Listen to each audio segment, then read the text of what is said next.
think about in your own life, when did you last do something that you love, that you did for you, not so you could post about it on social media, right? And again, I'm not criticizing if you want to do that, but understand the things that you do because you want external validation, and understand the things that you do because it makes you feel good.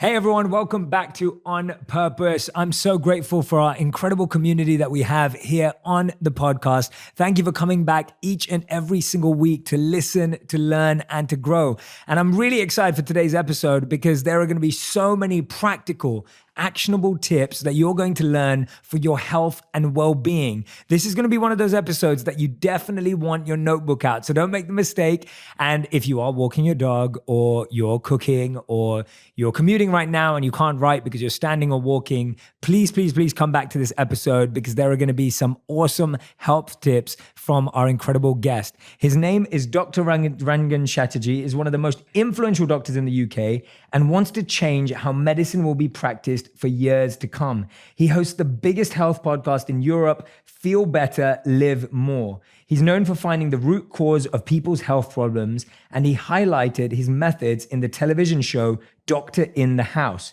He's also an international bestseller, and his mission is to help 100 million people feel fantastic by restoring them to optimal health. Rangan, it's great to have you on the show. Thanks for being here. Jay, thanks for having me. Yeah, we've been wanting to do this for a while, so I'm glad that we're both finally here right now. For sure. And I just wanted to say that when I've been looking through your book, I've been looking through your work, we were just chatting outside for a few moments. You seem like a wonderful gentleman. Like, I love your energy. I think the work that you're doing is really incredible and genuine. And I think that the way you're presenting this message is so refreshing, fresh, and simple. And I really value that. Thank you so much for doing your work. Yeah, I appreciate that, Jay. I think, look, I've been seeing patients now for nearly 20 years. And for me, I've always taken seriously, how do you really communicate with people so they actually do what you would like them to do? I've never had that view that actually patients aren't doing what I've asked them to do. I've always thought, how can I communicate better to inspire them to make changes? And I think when you can really simplify things down, people feel, hey, you know what, I can do that. Because I think so many people feel like health is too complicated. And I think one of my big aims is to try and simplify it. Yeah, and I think you're doing a wonderful job of that. And I think you're so right. I've always looked at it as like, if you look at the teacher and the student, or the doctor and the patient, it's almost like if a teacher or a doctor is at a 10 and the patient or the student really wants to learn and they're at a 10, then you've got this incredible relationship. And then often what you find though is that the presentation is like at a 5 and the patient's at a 3. And then you're both struggling to kind of make anything happen. So I'm totally with you. And I'm going to be a very, I'm going to be a very sincere patient today as I ask these questions on behalf of myself and my audience. Well, fantastic. And I know for me, health was always something that was never emphasized in my family. I grew up quite overweight actually. And I was like that until 14 years old. And then I lost a lot of weight because I got into a lot of sports and just naturally started to lose weight. The interesting thing was that then I developed this almost like, this feeling of just like health to me just meant not being overweight. Yeah. And I didn't realize there was so much more to it. Tell me about some of the reasons of the way we think health is so complex and some of the things that block us and hold us back with our health.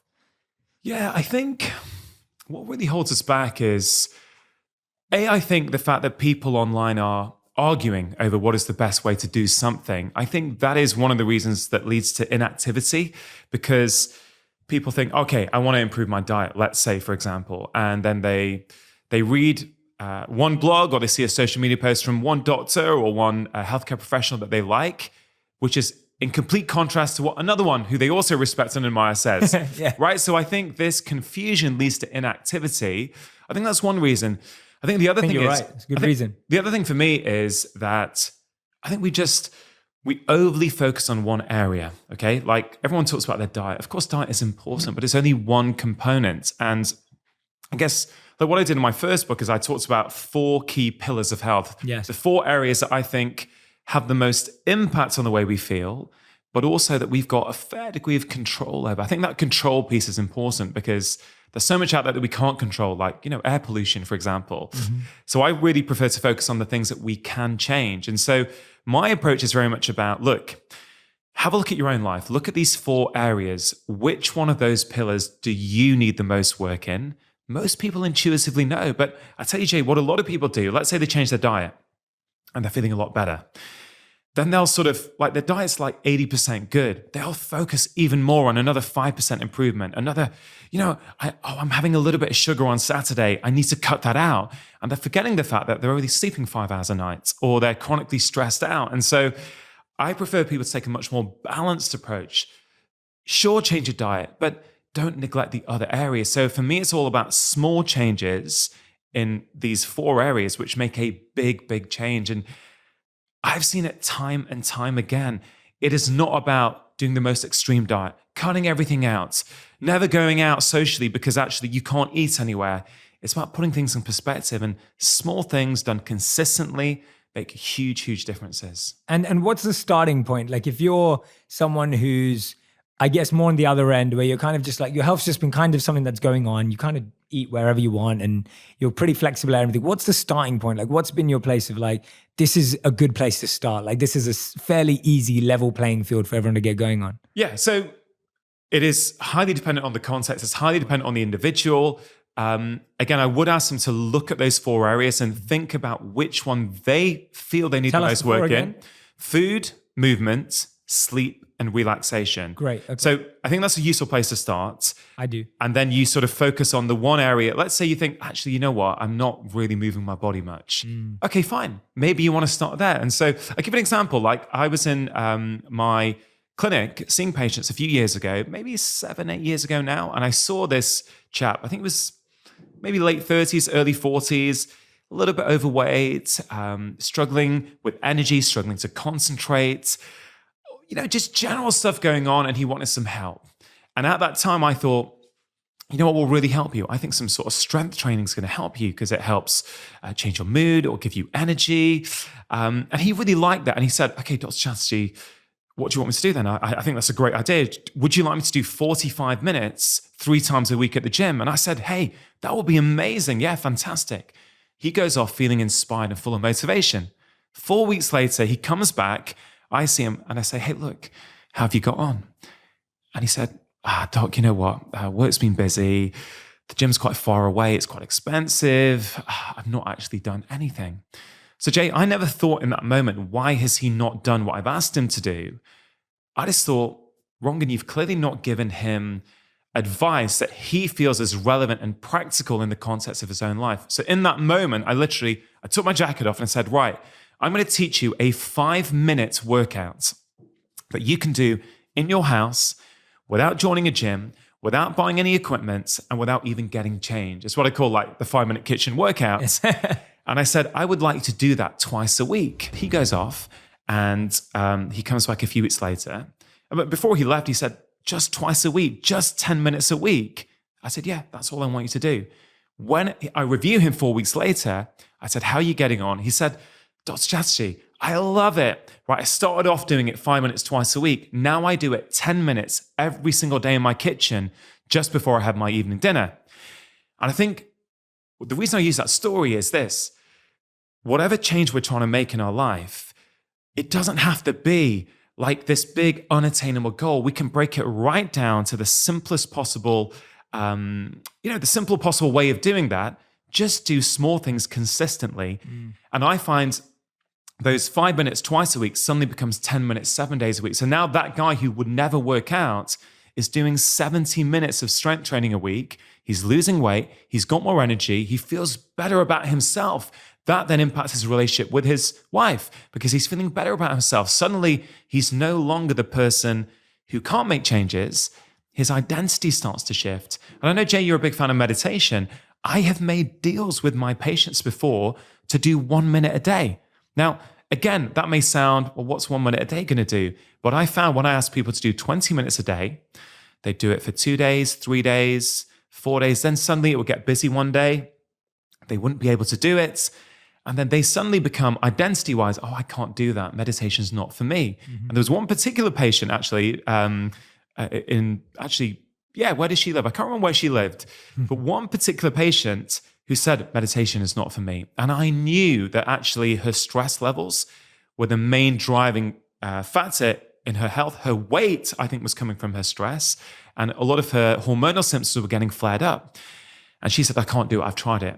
And I said, okay, do you think you can do, how much do you think you can do in a day? I said, do you think you could do 10 minutes? I'm not sure. Do you think you could do 5 minutes? Maybe. And then I said, okay, how about 1 minute? Do you think you can do 1 minute? Yeah, I can definitely do 1 minute. I said, okay, so let's make a deal now. You're going to do 1 minute of meditation. And because it's the UK, she gets up in the morning and puts a cup of tea on, right? She goes downstairs into the kitchen, puts the kettle on. I said, okay, what do you normally do when you put the kettle on? I'll just probably jump onto my phone and scroll social media or something. I said, okay, fine.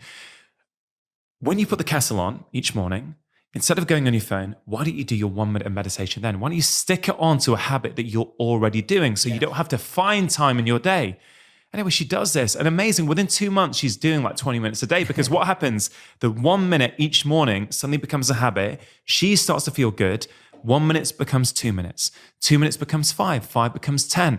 Not because I asked her to increase it, but because she starts to feel good. So look, I have so many tips, but the point I've realized that when you keep the bar super low, people feel good about themselves. They do it. And then they start to raise the bar naturally themselves. Yes. Yeah, no, I think that's great advice. And thank you for sharing those. I love those. And I've always said to everyone, like, I think all habit change are small things that are big priorities. Yeah. And usually we do it the other way around. We try to do big things and they're all a small priority.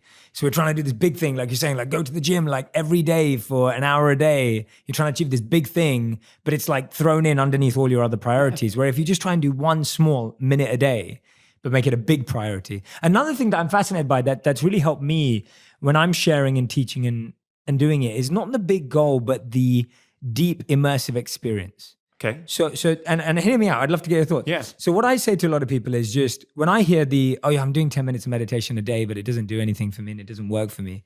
For people who can, what I recommend is just like, if you can go away and do a day retreat for meditation, or if you can go to the gym with a personal trainer just for 3 days, and you get a really deep experience of what it feels like to really work out, to really have an awesome experience, to really know how to use the machines and what to do and what to do with your mind. When you've had that really deep immersive experience, that leaves such a lasting impression on us that we now go, I want to get back there. I want to do that. Yeah. And sometimes what we're doing is if you only ever do 10 minutes, it's like, it takes me 10 minutes to switch off my mind every day, let alone meditate. Yeah. So it's almost like if you push yourself a little more in the beginning and get a bit of a taste or an experience, it's even like with anything, if you wanted to learn how to surf and you did it one whole weekend, I guarantee you, even if you fell off 1,000,000 times, you'd still have had one glimpse of how cool it would be to surf. Exactly. That you'll do it again. But if you only surf for 10 minutes, you won't get to that point, and then you'll feel like, well, I can't surf. Yeah, I think Jay, that's such a great way of looking at it, because,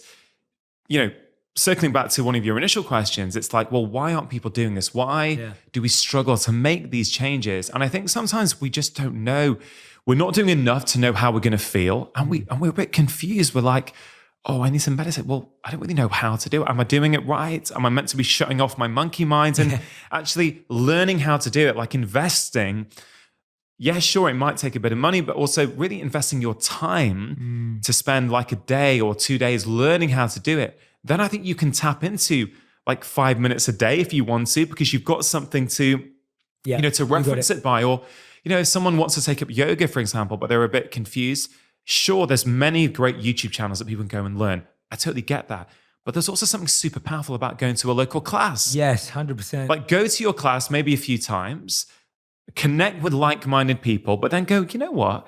Actually, maybe I can do 10 minutes of this every day. Yeah. Maybe I can do this with my partner for 10 minutes every day. And I think it's really not as complicated as we think. Yeah. I think that's my key message that I really try and get across to everyone, whether they're the CEO of a company or whether they're a single mom on benefits working 2 jobs. I'm super passionate that all of us have the right to good quality health information. I think the same things are affecting people in all walks of life. Sure, the stresses in the life of someone who's on benefits and working 2 jobs and a single mum may be very different stressors from the CEO of a company. But nonetheless, some of those solutions are actually very, very similar. No, I love that point. And one of the things you pointed out there, which I think doesn't get talked about enough, is you talked about being with like-minded people. And how have you seen, when you've worked with people, the difference between people who try and do things collectively collaboratively and with that accountability versus people who are just doing things individually? Like, how have you seen that? Because I think that's a really important point you raised there. Yeah, look, I had a really phenomenal experience. So my first 2 TV shows were something called Doctor in the House. And these are people who were struggling with their health, had often been under their primary care doctor, often been under a specialist, often were taking loads of pills, and they still weren't feeling good.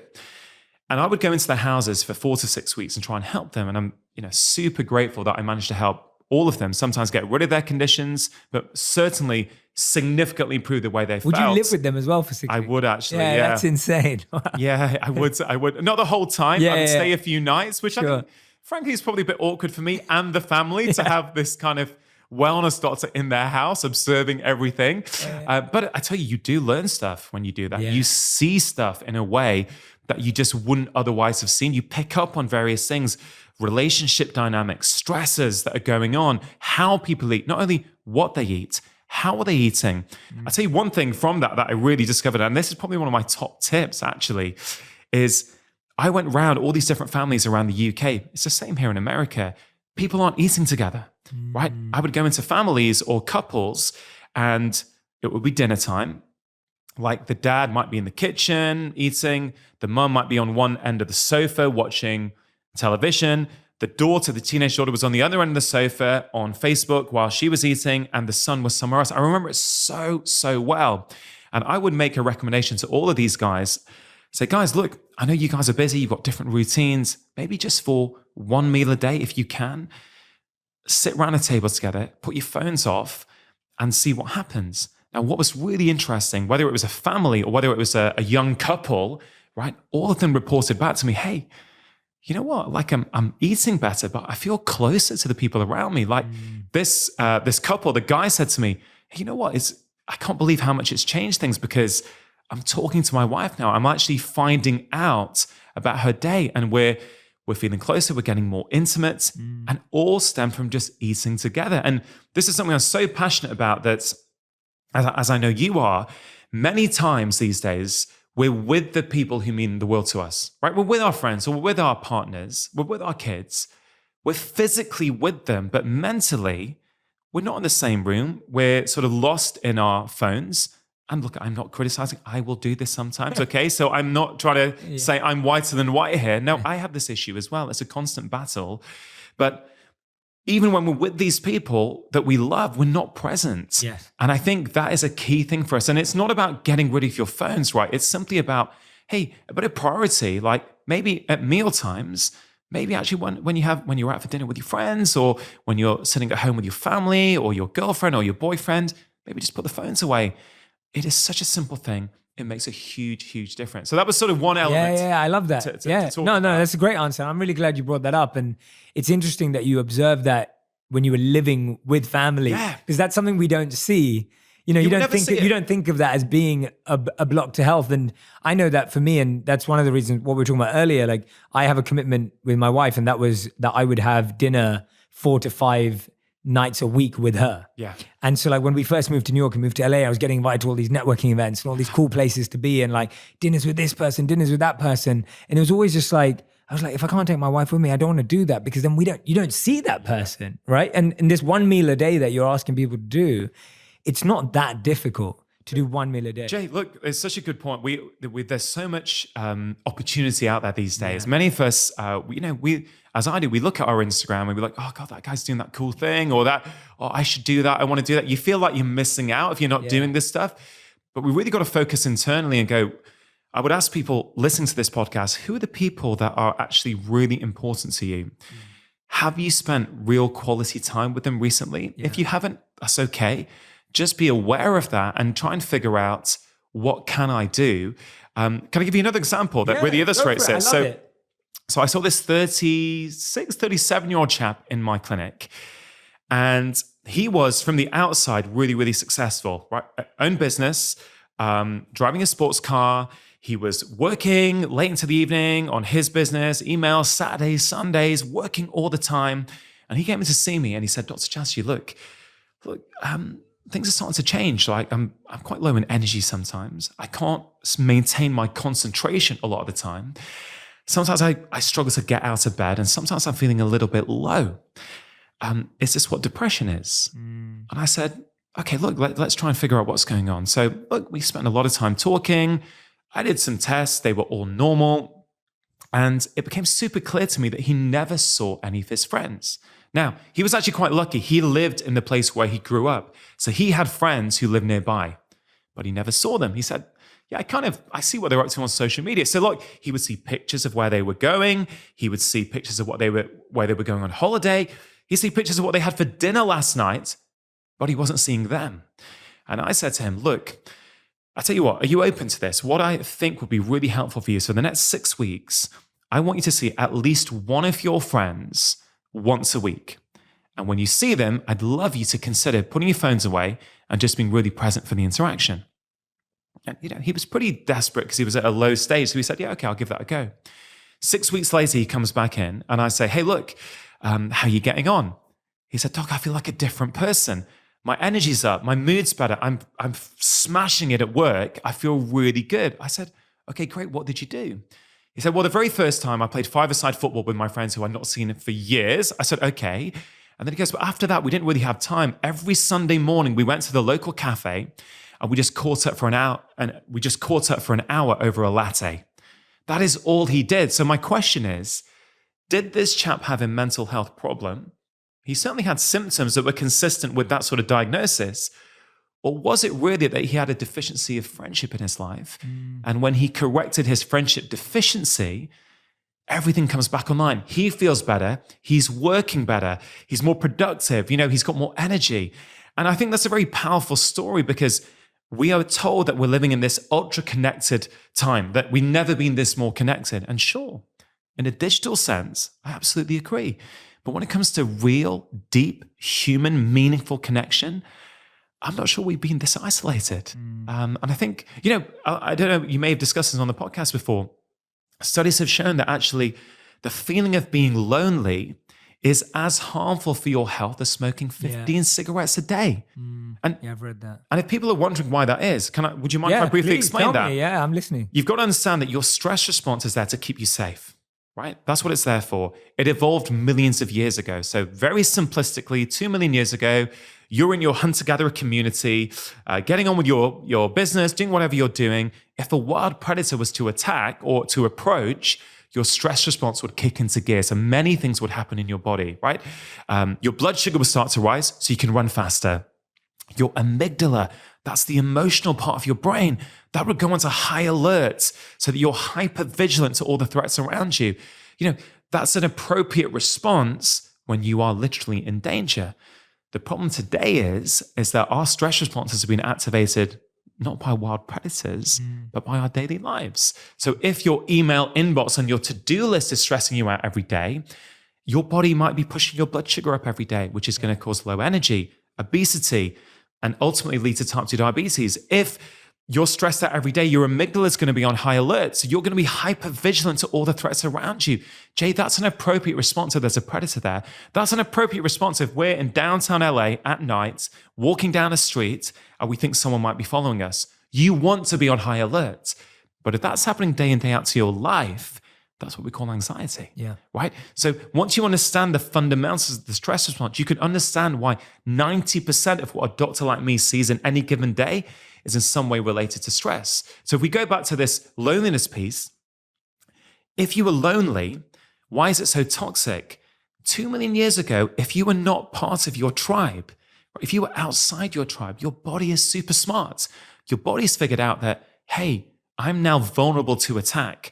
I better prepare in case I do get attacked. So your body becomes inflamed, your immune system gets ramped up. All these things happen to protect you. The problem is that's happening to many of us these days from feeling lonely, from this lack of real human connection. It literally changes our biology. This is not kind of the soft stuff, right? This is the real hard biological stuff that we're not talking about enough. I know you make a huge effort on your content that you put out to talk about this stuff, but it is so, so important. And I go back to this 37-year-old patient of mine. I could have diagnosed him.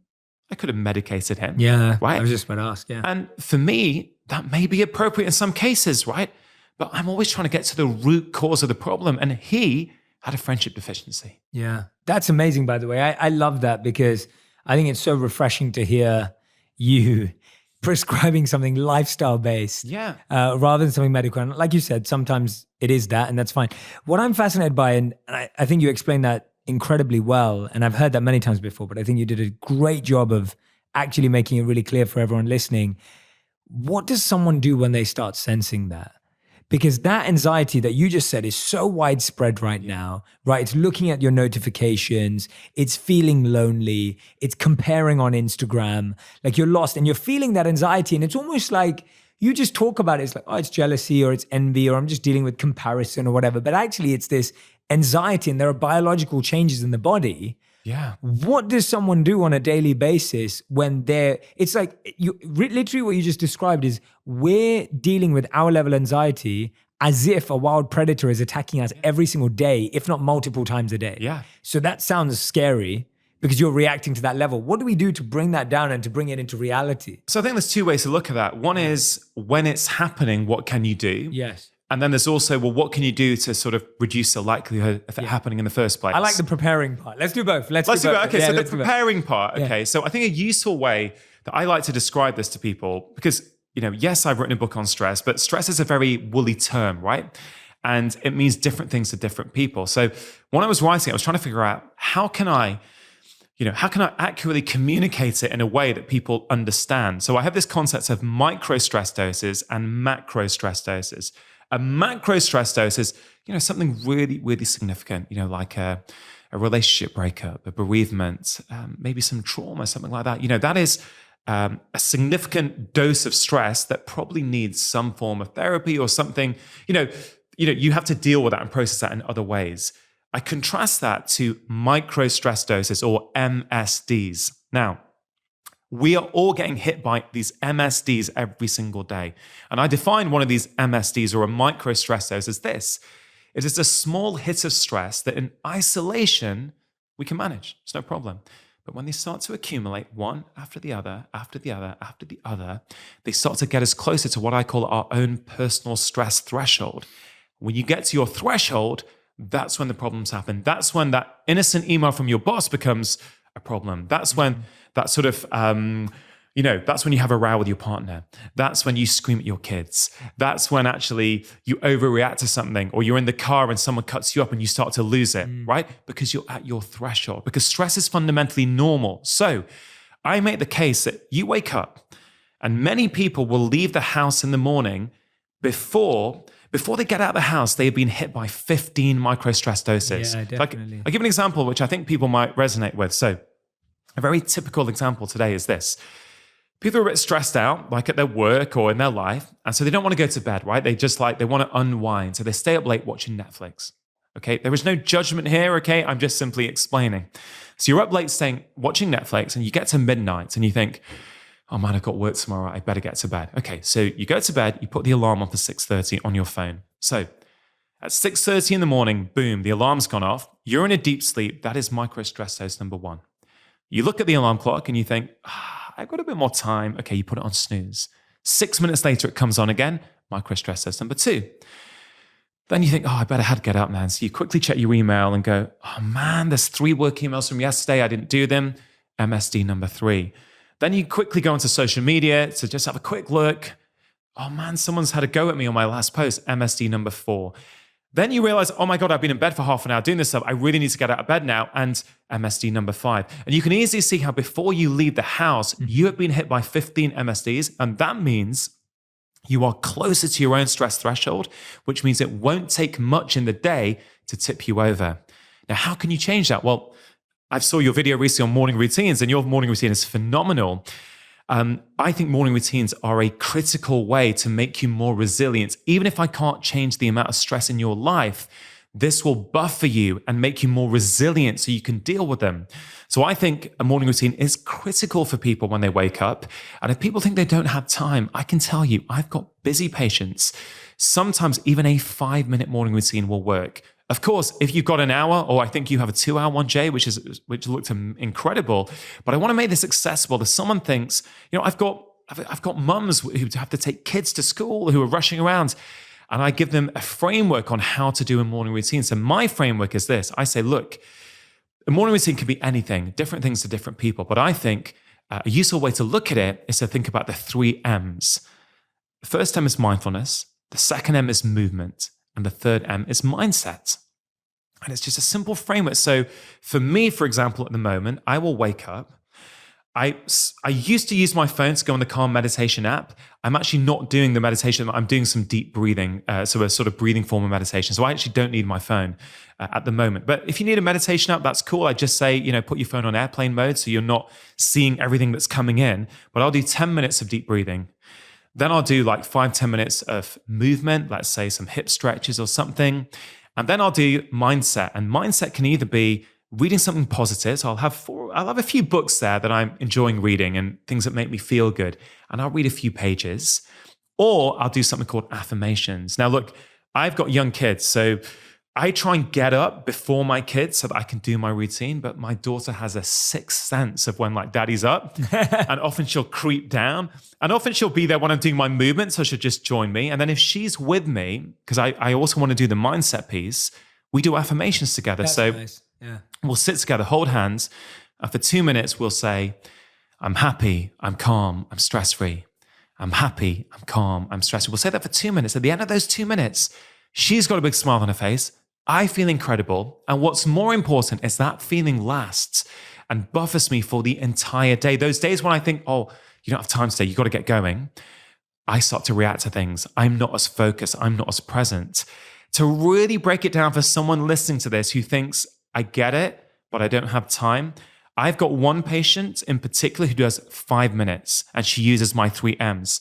The first piece, for 1 minute, she does deep breathing. She does a breath that I taught her called the 3-4-5 breath. When you breathe in for 3, you hold for 4, and you breathe out for 5. She does that for 1 minute. Then she does 2 minutes of movement. Coming back to what you said before, she had been to like 1 yoga class in her life, but she learned a couple of moves that she likes. So she does her favorite moves for 2 minutes, right? This is what we're talking about, the immersive experience to learn it, right? So 1 minute of deep breathing, 2 minutes of yoga, and then she does 2 minutes of reading. She's got a list of books there, a pile of books, and she picks one, and for 2 minutes she reads. She has told me this has transformed her life. She doesn't scream at her kids as much. She's much more present in the day. And for her eczema has got significantly better. Wow. This is why I'm so passionate about this stuff, right? Eczema is a skin condition, but fundamentally it is a slight dysfunction of one part of the immune system. When you're stressed, it impacts the immune system, right? So for her, doing this morning routine has significantly improved a skin condition. Yeah. And this is why I'm so passionate about this. This sounds like small things. You give it a big priority, as you say, and it really leads to a lot of improvements. Yeah, I love that. And that's so stretchable because you can do it in 5 minutes, you can do it in 10, you could give yourself 15, and you could grow it, but it could be as simple. And I love the 3 things together. I think Can I ask you, Jay, actually, I'm super intrigued because in your 2-hour morning routine, I do all 3 of those things. I was going to say, because, so what do you do? Yeah, so I wake up and my biggest practice is my meditation practice, which includes everything from breath work through to visualization, through to mantra and affirmations. So my meditation— You cover the whole lot. Yeah, I do all 3 types of meditations: breathing, visualization, and mantra or affirmation. And so I do all 3 of those. And then I go to the gym. So I do about gym for about 45 minutes every day, about 4 days a week. So for me, it's like, that's my morning routine, and mindset is a huge part of it. And I try and find, my mindset isn't necessarily in the morning because my days are so flexible, but I would get at least 30 minutes of reading in a day around something I love. And this isn't just something I started doing now. And this is the point I keep reminding to everyone. And yes, I don't have kids. So I've always put that out there and said, look, I don't have kids. I'm not going to sit here and say it's going to be the same when I have kids. So I'm just putting it out there. But the other thing I've said is that when I've been working at a company, I didn't just do this when I became an entrepreneur. I've done this for years, and I've avoided watching 2 extra episodes in the evening so that I can get that time back in the morning. And I think that's the difference, that I sleep much earlier. So when I wake up early and get 2 hours at the start of the day, that's because I want to sleep at 9:30 p.m. Hey man, snap. I tell you what's changed for me when I had kids is that it's shifting my bedtime earlier, because I've realized for me, and this point's super important for people, you got to figure out what works for you. Yes. Right? For me, I'm a much better person. I'm a better father. I'm a much better dad. I'm a better husband when Yeah. I have time to myself in the morning. Yes. If I get up at the same time as everyone else and I'm sort of reacting, Me too. I'm the it doesn't worst. work so well for me. Same. So I've shifted my bedtime earlier so that I can get up earlier before them. Yeah. And, you know, if you do have kids, what I've shared that my daughter sometimes comes down. You know what? I kind of also feel that, hey, I'm helping her to see daddy prioritizes his self-care. I hope I'm showing her. Well, you're doing it with her. That's amazing. That I this love stuff is that. important. So Yeah. it doesn't have to be, because ultimately I could get frustrated. And if I'm honest, I used to get frustrated. And She was around then. yeah, I'd be like, oh man, I really wanted this time to myself. And that sort of tension is stressing me out, which is counterproductive. And now I've learned, hey, look, I'm doing a lot of personal growth anyway, but I've learned to kind of accept things and actually really accept what's going on and being like, okay, my daughter said, cool. So what's the message I can learn? Cool, get her involved. Yeah. And it's really fun. And I hope this leads to her putting these practices in of her own volition when she's older. You know, I'll tell you in a few years if she does it. No, I'm sure she will. And I love that. And let's talk about that sleep piece, because I think for so many of us, when you've had a long day at work, you had a stressful day at work, you come home, you've put the kids to bed, and you just think, I need to decompress. I'm going to put the TV on. And it may be 10 p.m. by then or whatever it is. And you get lost, like you said, till midnight or 1 a.m., whatever it is. And then you wake up.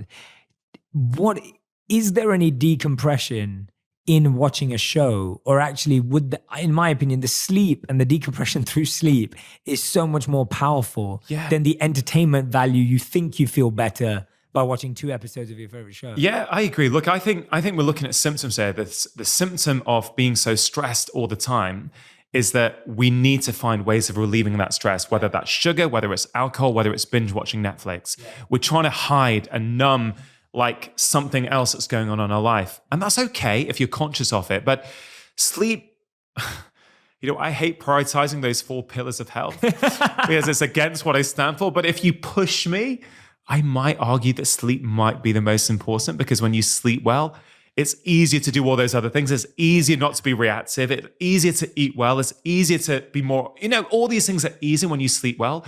The biggest problem in society regarding sleep is simply this.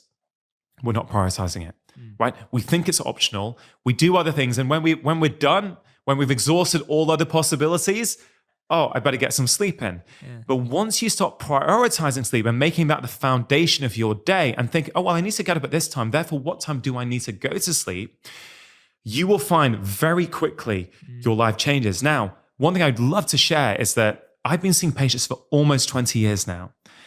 And in almost every case, a sleep issue is usually a lifestyle issue. There are very, very few cases relatively that are what we call a primary sleep disorder, which needs a treatment. Most things, we are doing something in our lifestyle that we do not realize is impacting our ability to sleep at night. Caffeine is a big one. We all know caffeine can be problematic for sleep. People don't realize that if you go to Starbucks at midday and buy a large latte, at 6 p.m., half of that Starbucks latte is going around your blood and your brain. Wow. At midnight, a quarter is going around your brain, right? So I say to people, enjoy your caffeine if you want it. Enjoy it before noon if you can. If someone thinks caffeine does not affect them and they're struggling with their sleep, I challenge them for 7 days to just have it in the morning and just see what happens. If it doesn't make a difference, fine. But if it does, now you're empowered with information and you can choose what you want to do with that. My job is not to tell somebody what to do. I feel my job is to empower them so they start to experience it for themselves, so they then can be in charge. They can be sovereign and decide, oh, I'm going to do this. Yeah. So that's a big one. What you do before bed is super important, right? And you know, you got to wind down. For any of your listeners who do have kids, they will recognize that you need to give your kids a little routine. What do you do before bed with your kids? You don't give them a load of sugar to amp them up. You don't put on the TV really loud and actually get them really emotionally charged. You don't put the lights really bright. You lower your tone. You soften the lights. You know, you might put some music on. You might read them a story. We as adults think somehow we're different from kids, but we are not, right? I have a rule, like 1 hour before bed, I try 90 minutes, but really it's normally 1 hour before bed. I make a mental switch in my head and I go off from my daytime to my nighttime. I am now in preparation for sleep. I'm switching off. My laptop goes off.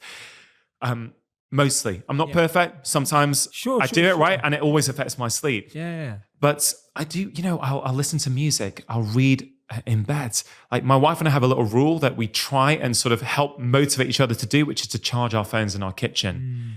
If I bring my phone into my bedroom, I cannot resist looking at it. Of course not. I just can't resist. Yeah, no one can. So I live in a house, so downstairs is where my phone charges. And then when I just switch off and read, I actually fall into a really deep slumber. Now, I just want to share a little very quick story for people who think that technology does not affect their sleep quality. One of my buddies, actually, who lives out here in California, and I actually met him a couple of days ago, but a couple of years ago, he said to me, "Rongan, look, I get all this stuff about technology and blue light before bed. I feel sorry for those people who it affects. I'm totally cool with it." I said, "Okay, cool." Anyway, then he bought like an Aura ring, like one of the, these fancy tracking rings. I'm not saying everyone has to buy that, but he bought an Aura ring. I think they are very good. And he phoned me up about a year ago. He's like, "Rongan, oh my God, I've just had a look. Every time I do work emails, I'll go on a social media just before I go to bed. The amount of deep sleep I get has almost vanished." Wow. Right? So ironically, he needed tracking technology to tell him, and that changed his behavior. So you may fall asleep, but it's not just the quantity of sleep, it's the quality of sleep. Yeah. Try for 7 days. Again, I challenge people to try. See if you can switch your phone off for 1 hour before bed and see what happens. I almost guarantee that you will feel different in the morning. Yeah, I agree. You will feel calmer. And also, there's this phase just before sleep that I've been learning about from reading some neuroscience, is that the phase in your brain, I think it's called a hyperphagic state of consciousness. Don't quote me on that if that's incorrect. But that what you do just before bed is critical. Your brain processes it 100%. when you sleep. So if you've got in a battle over Donald Trump online, right, or into a row with your friend on Facebook just before you go to bed, guess what your brain's going to be thinking about at night? 100%. Right? You got to protect that. If you feel that you are the most important person in your life, and I hope people who follow your work are starting to get to that point where actually they put themselves first, the best thing you can do is prioritize your sleep. Yeah. And that starts 1 hour before it. Take ownership of that time. You do that for a few days, you will feel a difference. You will feel bulletproof in the rest of your life. Yeah, this is great advice, by the way. I think this is awesome. I'm so glad we're going deep on some of these things because, and it's nice to hear you say a lot of the stuff that I so deeply believe in and explain it so incredibly well. One of the things I love about what you're saying is you bring in lifestyle, you talk about loneliness and friendship. You also talk a lot about purpose, and it's for sure feeling around lowering stress and the role that purpose plays. And often purpose isn't really used in a health context, but you really bring it in.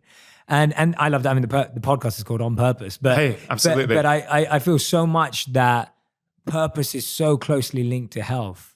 And tell us from your perspective and your findings. Yeah, this is, Jay, why I started the book with purpose as the first quarter of the book, because I thought fundamentally a life which has no meaning and purpose is inherently a stressful life. Right? Yes, you can do all the other things, but ultimately, if you don't have that reason to get up and you don't have that direction in your life, I think things can be very, very challenging. Now, the science backs that up. People with and I'm sure you probably are going to cover this in your book, I would imagine, but people who don't have a strong sense of purpose have poor health outcomes. They have lower levels of income. They have lower levels of happiness. All these things come from something that we might often have thought is a little bit soft, right?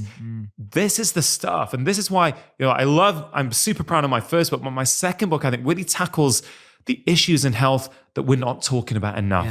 Yeah. Do you know what I mean? And that's why I think meaning and purpose is so important. Now, why is purpose so important? We sort of explained that, but I remember a few years ago on Facebook, I saw one of my friends post this idea of ikigai, which I'm sure you're familiar with, this Japanese idea of ikigai, and there were these 4 circles. And they said, ikigai is where these things meet in the middle.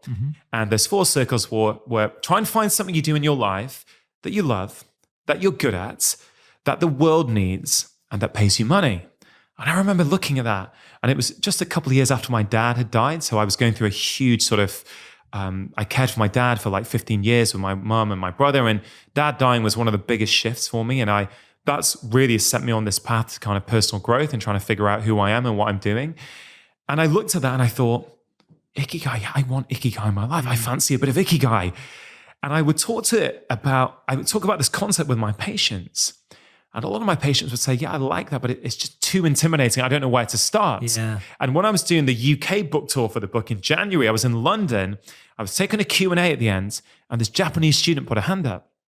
And she said, Dr. Shetty, I just want to share that I've grown up with this concept. Oh, wow. And I have found it so, I've actually found it really hard. I found it an impossible bar to live up to. And I found that so interesting because I love the concept, but then I'm always thinking about, well, what if my patients or what if my friends are finding it too difficult? So I simplified it. I tried to create I did create a new framework that I called the Live framework in my book to help people ultimately get more meaning and purpose in their life. Now, I love Ikigai, right? I'm not criticizing it. I get it. If you're like, when I worked in Oldham, like for 7 years, which is, the practice I worked in was a lot of poor patients. A lot of them were on benefits. They didn't really have the thought of actually finding one thing that ticked all those boxes was just like pie in the sky, right? So the Live framework I really enjoy, and we don't necessarily go through it all necessarily, but it's LIVE, L for love, I for intention, V for vision, and E for engagement. Now, if we just take the first one, because I think this is really practical take home for people. The first one is love. The research shows us super clearly, regularly doing things that you love makes you more resilient to stress. But conversely, being stressed day in, day out makes it harder for you to experience pleasure in day-to-day things. It kind of works both ways. And so I always talk to my patients about passion. What are you doing in your life that you really love? Again, I mean, another patient example, which I think brings it to life, 51-year-old chap. Maybe, I don't know how old your listeners are, right? I don't know if that's a bit old or not, but I think there's a very powerful story here. 51-year-old chap comes in to see me. He's the CFO of a local plastics company. Good job, good money. He's married, he's got kids, he lives in a pretty big house. He comes in to see me, again, worried about depression. He said, Doc, I struggle to get out of bed sometimes. I'm indifferent about things. I just lost that get up and go. I feel quite down sometimes. I said, okay, fine. I try to tease out what's going on. I said, how's your relationship with your wife? Yeah, it's so. We don't see each other that much. It's fine. Very, very indifferent. I said, how's your job? Job, it just pays the bills. I don't really enjoy it, but I need it. It pays the mortgage, helps put food on the table. I said, okay, have you got any hobbies? Doc, I don't have time for hobbies. I'm a busy guy. I don't have time. I said, what about the weekends? Weekends, I've got to do the housework, got to do all the chores, take the kids around to their sports clubs. I said, okay, did you ever have any hobbies? Yeah, well, as a kid, as a teenager, I used to love playing with toy train sets. I said, okay, do you have a train set, right? And he's like, yeah, I think so. I've got one in the attic, but it's really dusty. I haven't seen it in years. I said, okay, what I'd love you to do tonight when you get home is get your train set out. Now, look, I appreciate this may not be the advice he was expecting from his doctor, I love it. But this was the advice I gave him. Then I didn't see him for a little while, which is not uncommon. We have so many patients, we can't follow them all up. 3 months later, I was in my clinic car park about to do some home visits, and I bumped into his wife. And I said, hey, how's your husband doing?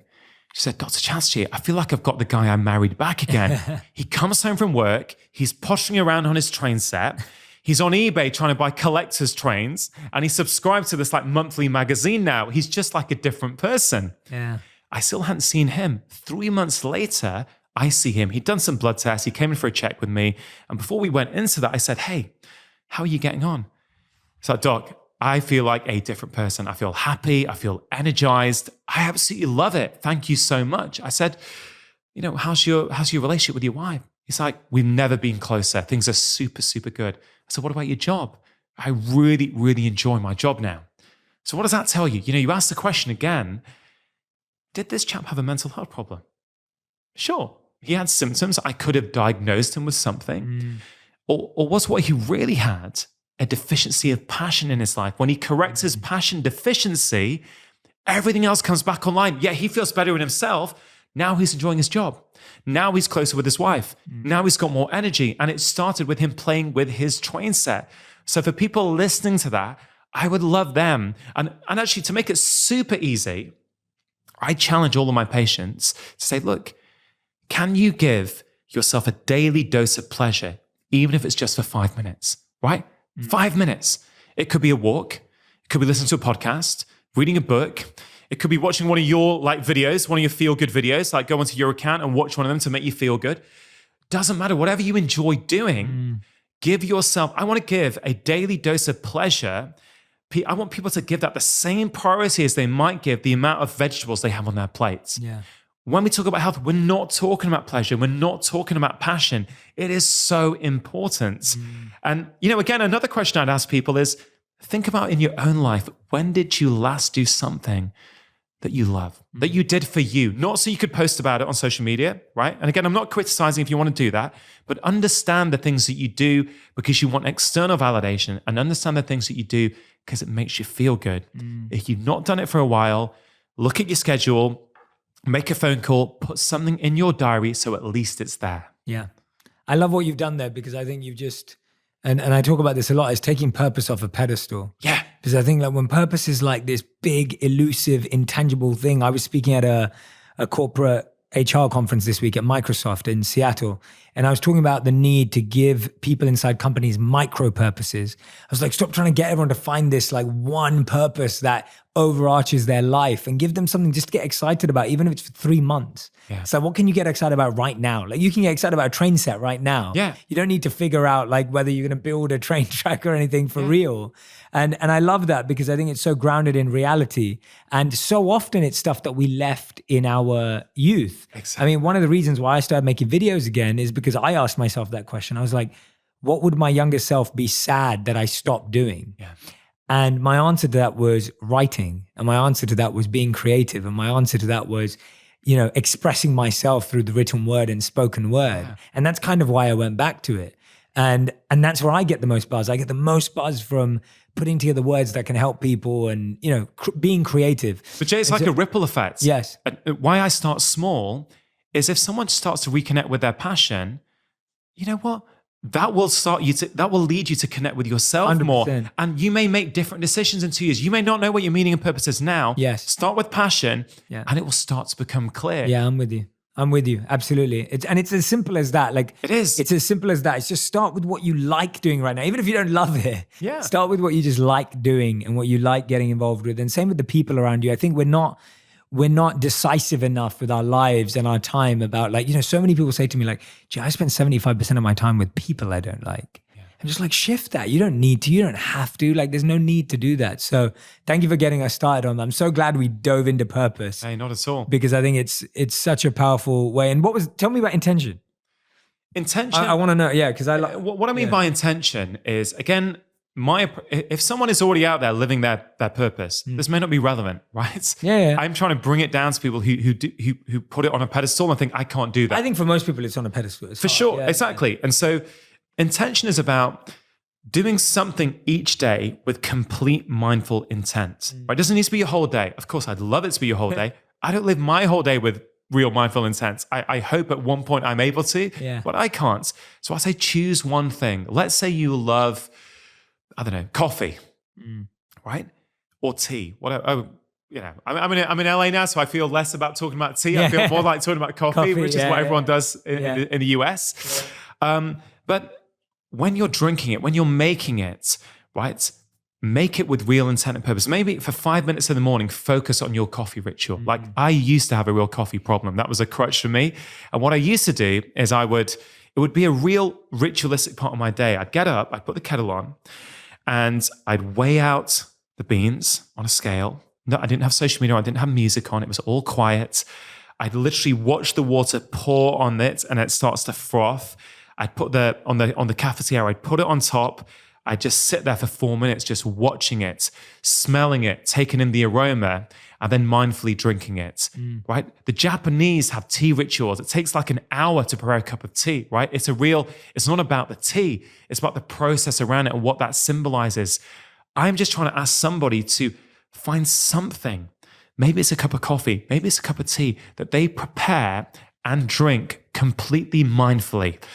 Because I find when you do that, totally it bleeds into the other aspects of your life. Yeah. It's not about that 5-minute session necessarily. It's what it does. It's a bit like meditation, isn't it? Meditation, often you don't get all the benefit in the moment. You notice it later. You notice when I spoke to Light Watkins once on my podcast, who's a meditation teacher, and he goes, the mistake a lot of people make is they try and assess the the result of the meditation immediately when they finished. Yes. Yeah. And sure, you may feel calm, but often it's in the other 23 and a half hours in your day 100%. where you get the benefit. And so the intention piece is simply choose something, right? And I think coffee and tea are quite good examples for people because they're things that we all do. Yeah. And just do it mindfully with presence. Yeah. That is a form of meditation, you know? And it's to try and take even meditation off its lofty pedestal and bring it right down. And I guarantee you do that 7 days in a row, only for a few minutes, you will notice yourself being more mindful and present at other times. Yeah, absolutely. No, I'm totally with you on that. And I talk about that a lot in my work right now as well, of just like, you've just got to do what you're doing anyway, whether it's showering, brushing your teeth, coffee, cooking.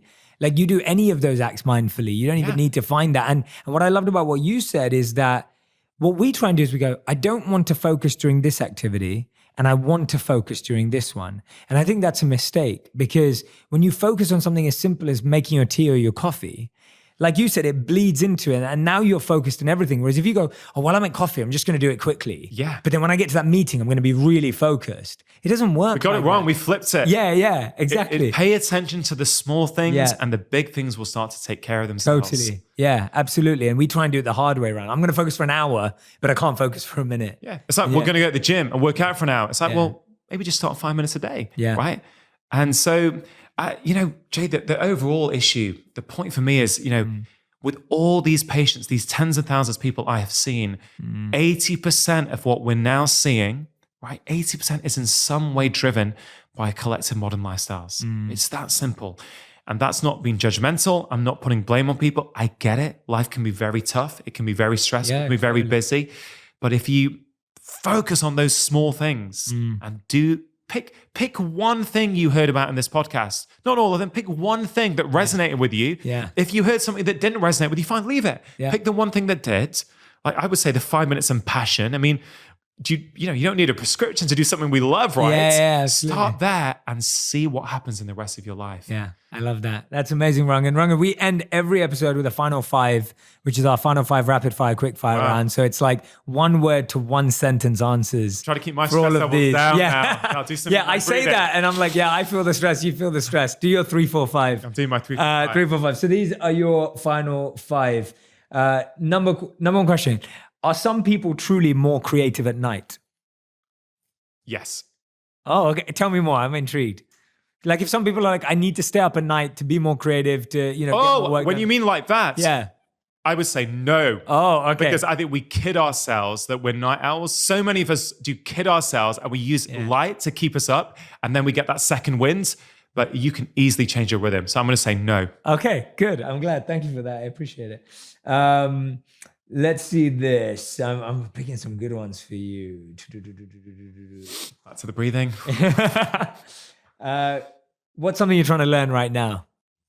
I'm trying to learn how to use social media as a mirror to help me know when I've got an issue to process. So if I see something on social media that I get a rise from, instead of getting annoyed, I'm now using it to look at, hey, why is that bothering you? I love that. I love that. What a great answer. Amazing. That's a brilliant answer. Question number 3. What was one of your habits that was the hardest to break for you? Coffee. Okay. I was drinking way too much caffeine. There's nothing wrong with caffeine necessarily, but I was using it as a crutch. And when I identified why I was using it, now I managed to pretty much cut it out. Okay. Question number 4. You're very good at this, by the way. Question number 4. If you weren't a doctor, what would you be doing? Musician. Oh, really? What do you play? Guitar, piano, clarinet, drums. I used to play, I used to tour. I recorded a solo EP that I toured around the UK pre the internet. Yeah. So it's not much easy to find. But it's a big part of my life, music. It's my passion. Amazing. And question number 5, if you could set a 21-day challenge for my audience, what would you ask them to do? The one thing you'd like them to do for 21 days in a row. For 5 minutes a day, do something that you absolutely love. That's it. Amazing. I love it. Rangan, you're incredible. Thank you so much. This was such a brilliant podcast. Great interview. Loved every piece of advice you said. Everyone who's listening, make sure you come back to this one. And as Rangan said, all you need to do is pick one.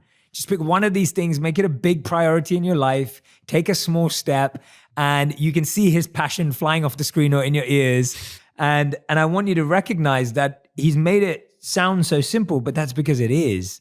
And I really value that today. I feel like you've made it just sound so easy and effortless.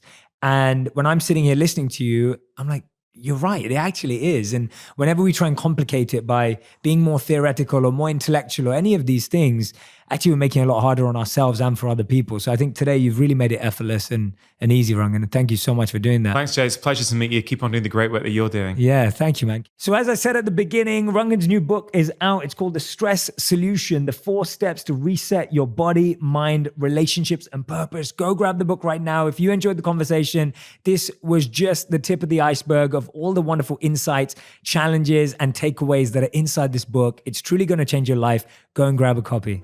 If you want even more videos just like this one, make sure you subscribe and click on the boxes over here. I'm also excited to let you know that you can now get my book, Think Like a Monk, from thinklikeamonkbook.com. Check below in the description to make sure you order today.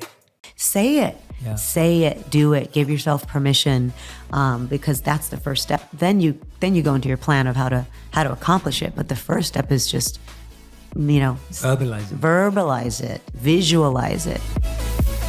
Hey everyone, welcome back to On Purpose, the #1 health podcast in the world. Thanks to each and every single one of you who come back every single week to listen and learn. And I know that you're dedicated to expanding your mind, to being a change maker in your life and the lives of others. And I know that you want to get behind causes, missions, and values that can help you find your purpose. And you know that it's my promise to you to try and find guests that I can learn from every single week, ask questions that I'm burning to ask, and I know you're thinking about, and guests that really represent all of these things that we so need in the world. Today's guest is not going to disappoint at all. She's absolutely phenomenal. She's been using her platform for years as an activist to stand up for things she believes in, to make people's lives easier.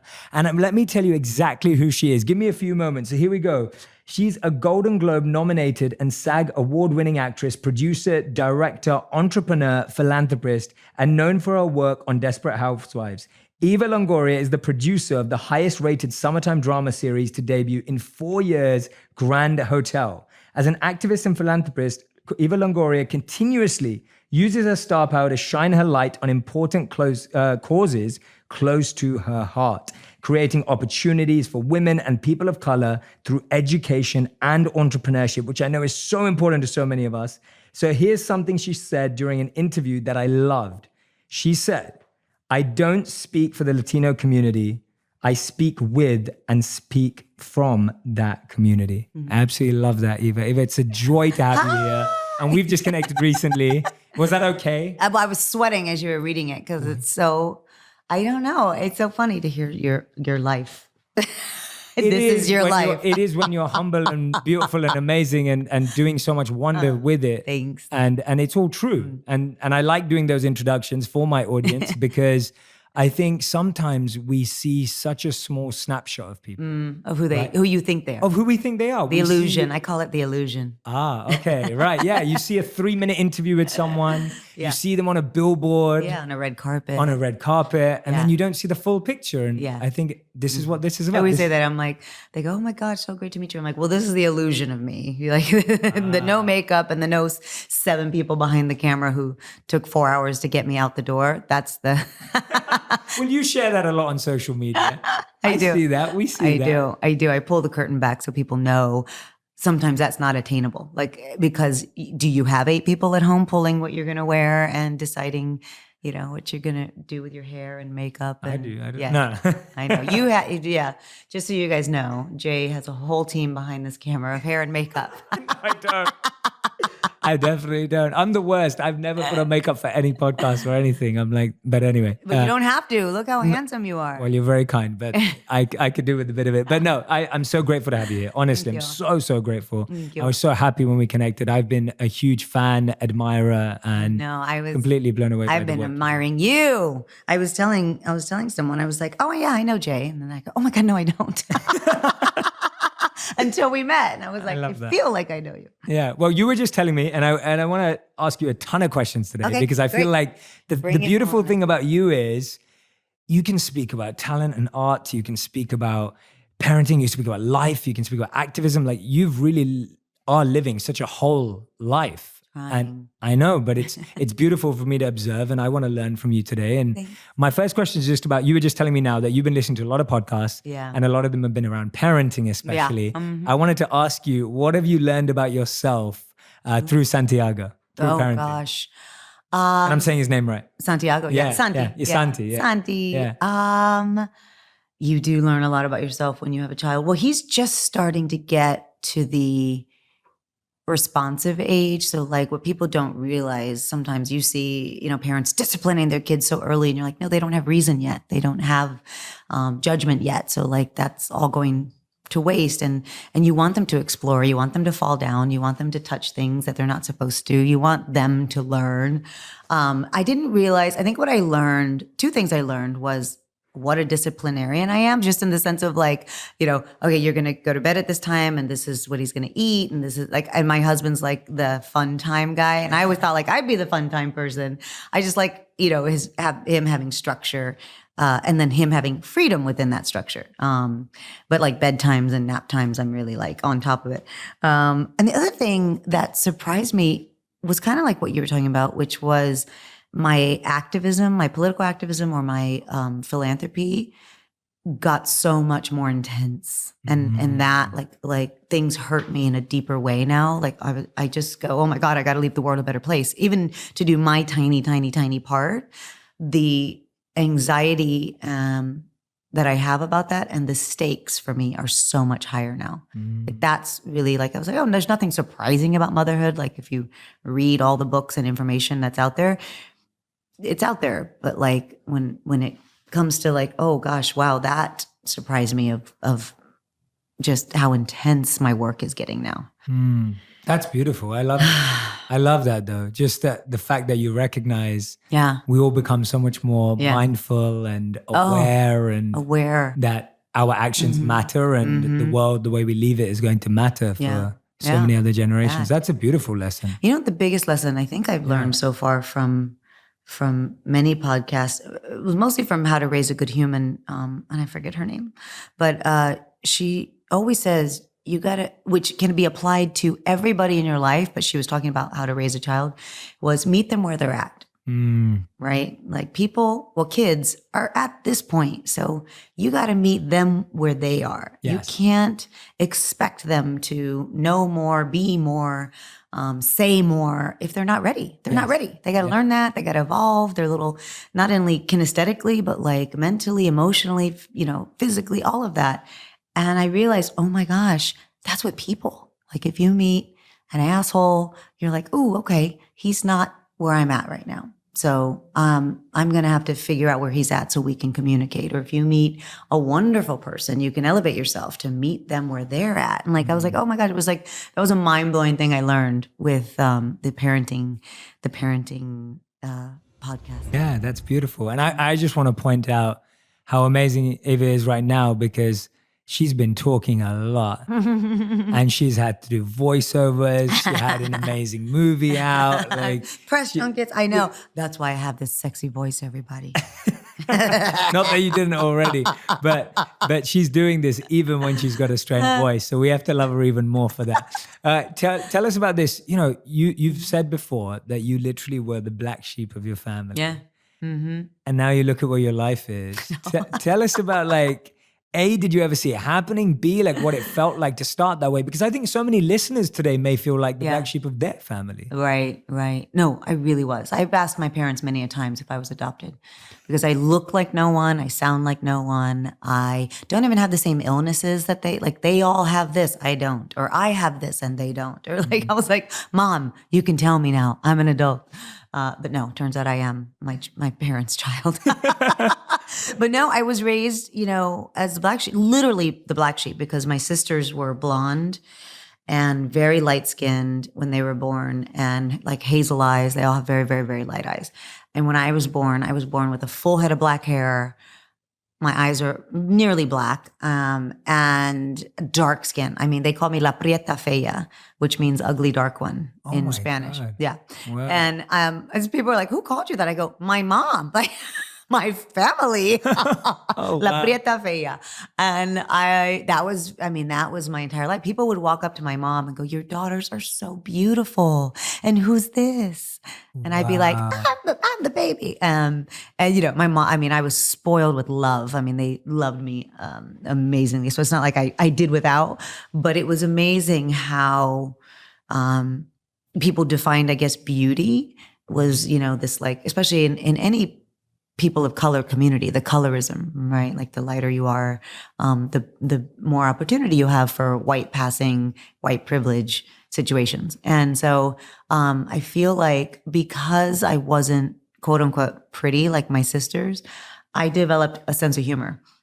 And so I dealt with everything with like a sense of humor since I was 6, and kind of carried that with me throughout life because I didn't blossom until college. Like it wasn't until college that I actually like, oh, people are noticing me. And it was literally like a summer and I had my face changed, my hair changed. It was funny. Wow. Yeah. And do you think humor was a healing or a defense mechanism? Like both. Okay.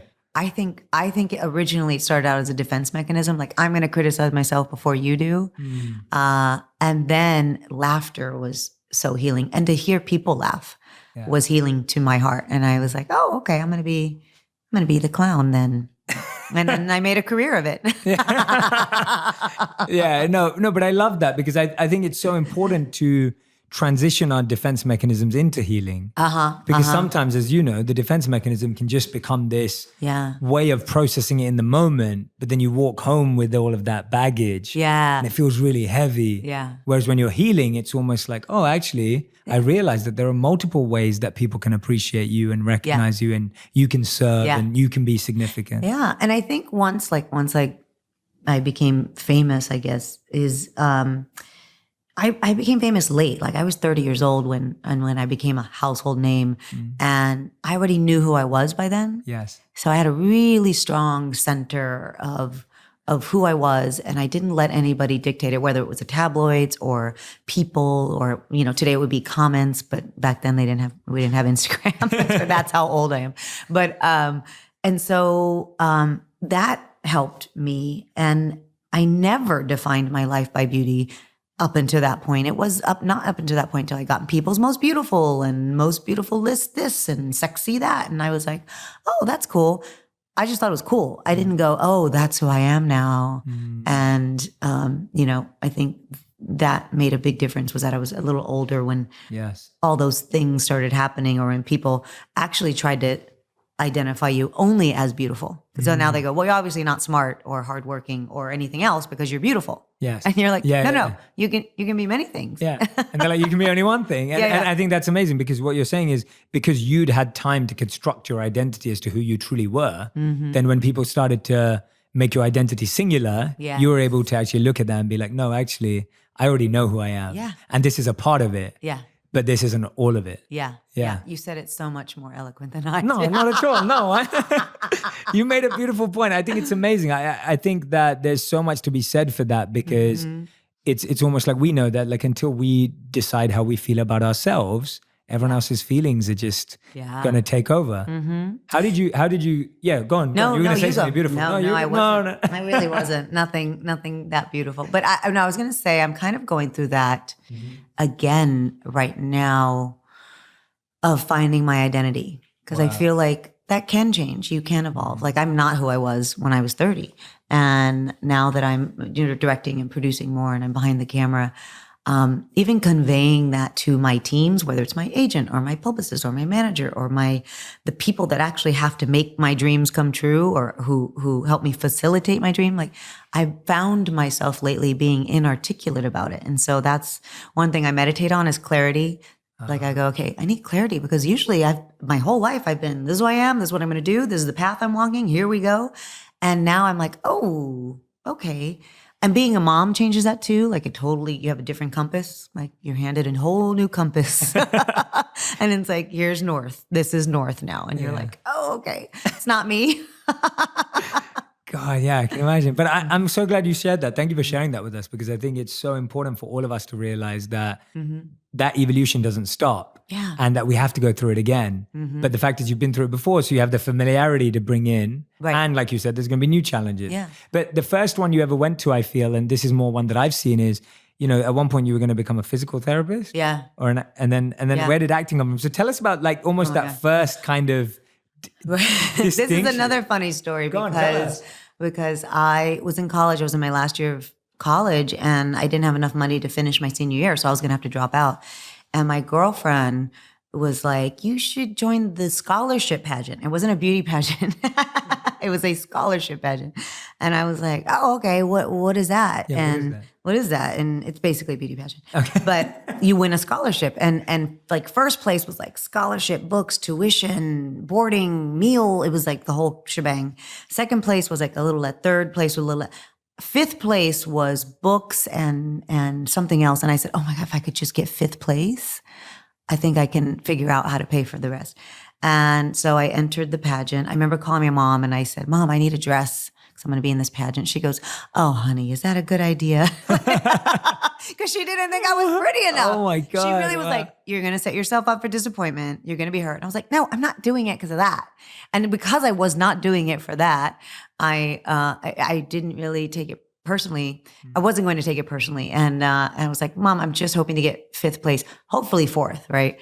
And I was doing like the statistics, like if I could just, you know, there's 20 of us here. I just have to do better than 15 people. Anyway, turns out I win the whole thing. I won the whole thing.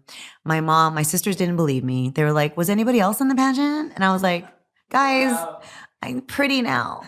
No, but it was, and so what happened was I was graduating with my kinesiology degree. And I'm still obsessed with exercise science and physiology and the body and fitness. And so I wanted to be a sports trainer. I wanted to work for like the Dallas Cowboys, or I wanted to work for like a really major team. And in the prize package was a trip to LA to go and compete in this talent competition. And I was like, oh, that'd be fun just to go to LA. I had never been really outside of Texas. And so I graduate college, I come to LA, and I just go, I did this little competition and I got all these callbacks and people were interested and they were like, oh my God, you're great, you're amazing. And I was like, I don't even, what is this? Where am I? What is this? I also fell in love with LA. I remember arriving in LA and probably taking the best breath of my life. Like I went, like my world opened up outside of Texas. And not only outside of Texas, but like outside of Corpus Christi, Texas. And I just remember going, whoa, there's other things in the world, other people. It was the first time I'd seen a Jewish person on the street. Like I was like, oh, there's a person with a hat and oh my gosh. And it was the first time I saw an Indian person. Yeah. And I was like, that's another Mexican like me. And they're like, no, that's an Indian person. And I was like, oh my God, there's other people of color, you know? I mean, it was so eye-opening just to be in LA. And I said, I think I'm going to do this. I'm going to stay here. I'm going to be an actor. And I remember calling my mom. I didn't even go home. I didn't even pack enough clothes. I just said, Mom, I'm going to stay. And she goes, okay. Like my mom, my parents were totally happy because I got my degree. They were like, you know what, as long as you have your degree, of course you can get a job anywhere. And I was like, yeah, I'll get a job.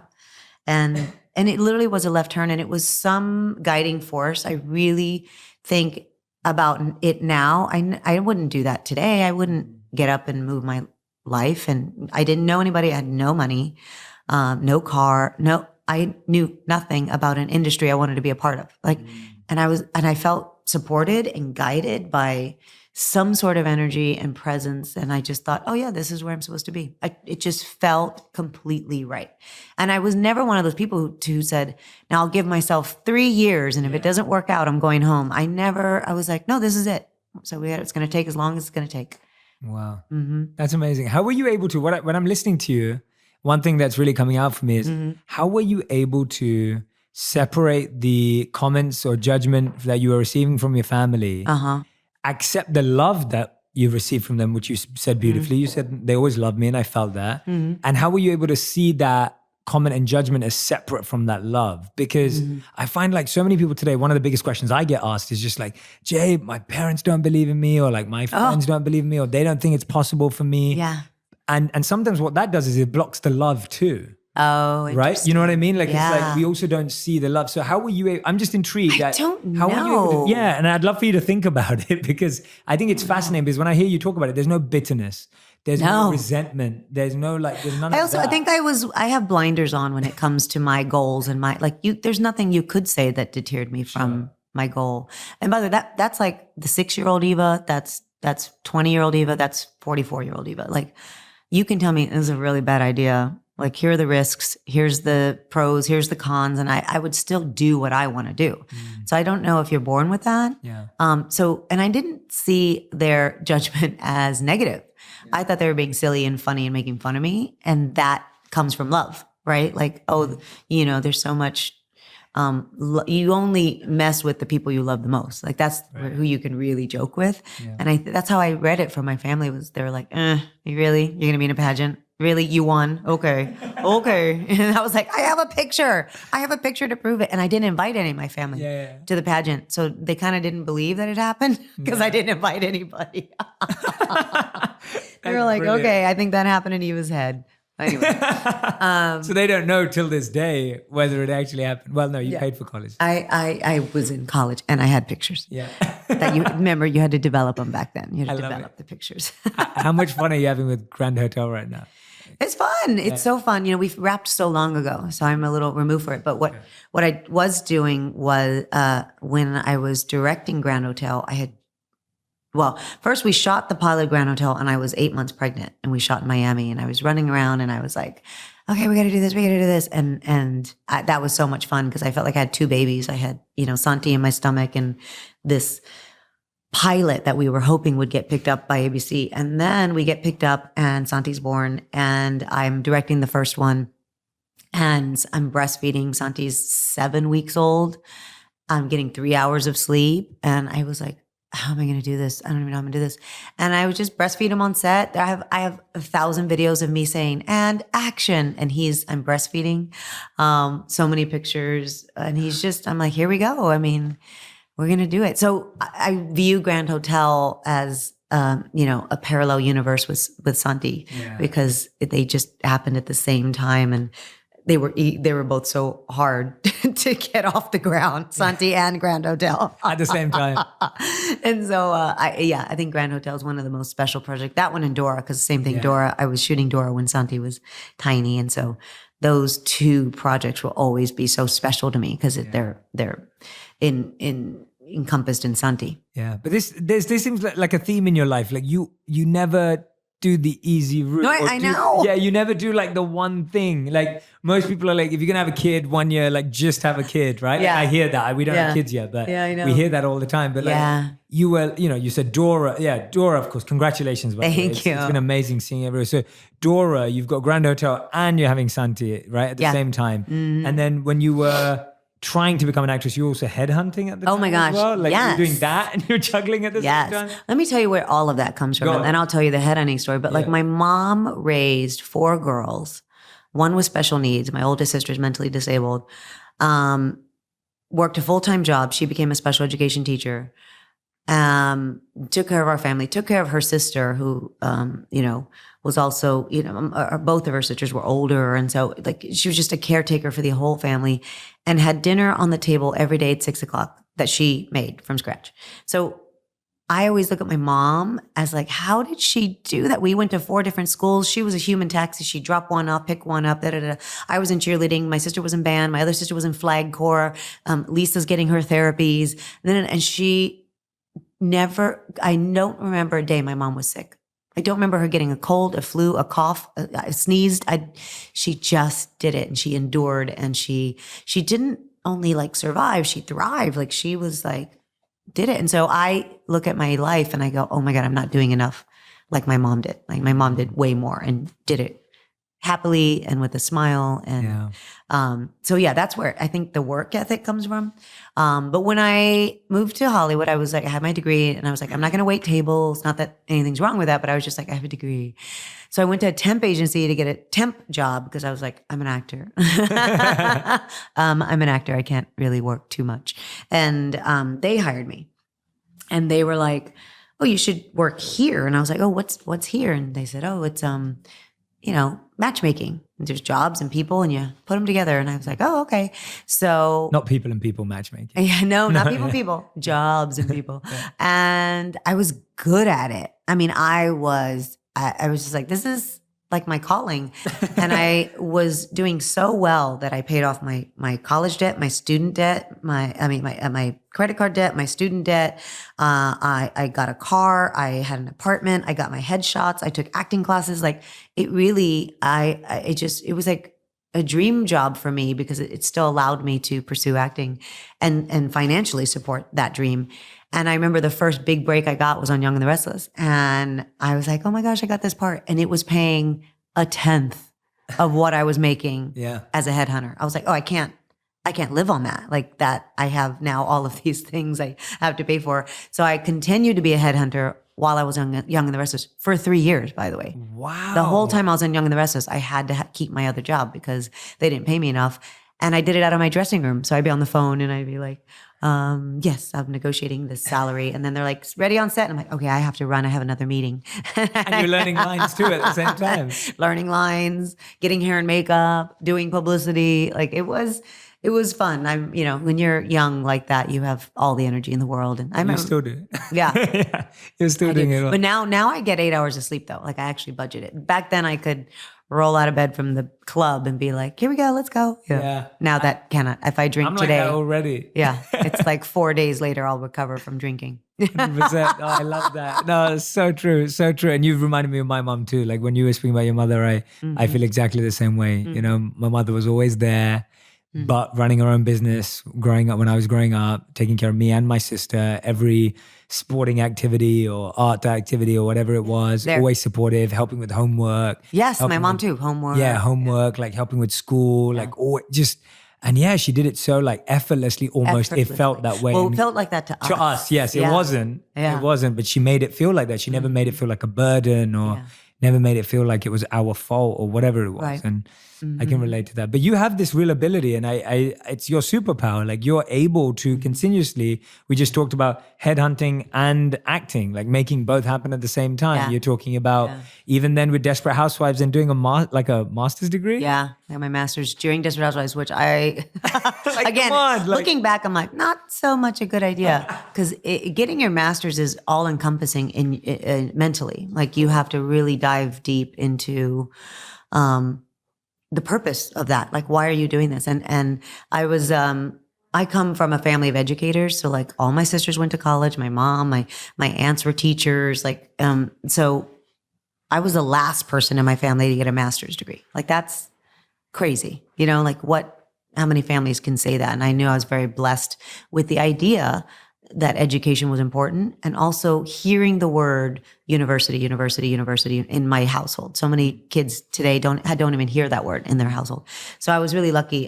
So it was something harping at me because I was supposed to always get my master's and then I took a left turn and went to Hollywood. And then as I was on set, Desperate, it was the #1 show in the world. And my mom was like, right. But when are you going to get your master's? Like she was like, Even then. yeah. I'm like, mom, we're like #1 in China right now. Yeah. Okay. Do you know what that means? She's like, yeah, doesn't mean anything. And also what was happening, which was ironic because it's still happening, was this border issue, this immigration issue. And it was such a hot topic in that moment and continues to be that I wanted to dive deeper into the history of immigration of our country because I hate misinformation. I don't like misinformation. It's one thing my grandma taught me. You never hate something. She's like, don't say that word. I would be like, I hate orange juice. She goes, you cannot hate orange juice. You cannot like orange juice, but you do not hate anything. I know. That's why when I hear it, I'm like, oh, that's the one word, like no curse word. You can curse all you want, but when somebody goes, I hate milk or what, I hate anything. And I'm like, oh, don't say that word.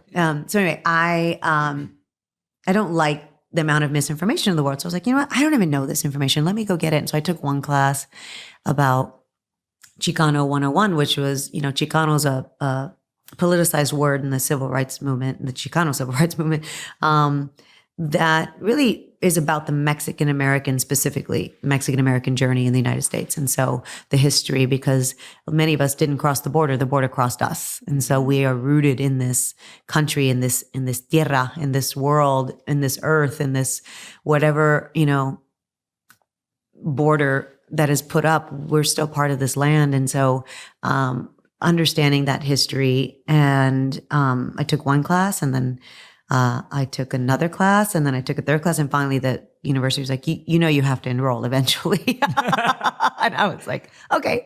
So then I enrolled, but like I didn't think about it other than I just want to take more classes. I want to learn, and I was devouring it. But once you enroll, there is a timeline. You have to finish, and you have to take these certain classes by a certain time, and then you have to do your thesis, and then your thesis has to be argued. And then I was like, what did I do? And I never told anybody I was doing it, by the way. And it got out that I was doing it.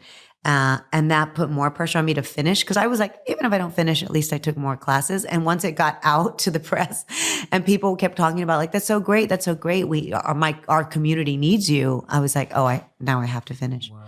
Wow. And so that's why I got my master's, and then ended up writing my thesis, which is the basis of my foundation, which is my life's work. And so I remember I had a great mentor at the time, Henry Cisneros, and there's 20 people like in your cohort, in your class, and 19 of them were doing immigration theses, like from different points of view, the different entry points, everything, anything you can think of.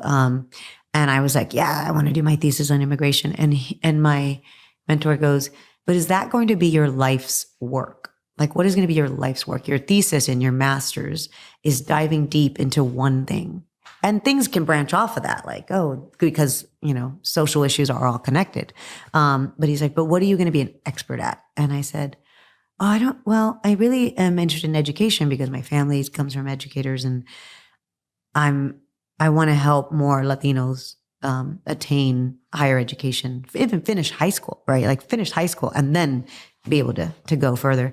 And so he's like, that's what your thesis needs to be on. So if it's education, what about education? Who do you want to help? And I said, well, I want to help women. I know that, young girls. He goes, great.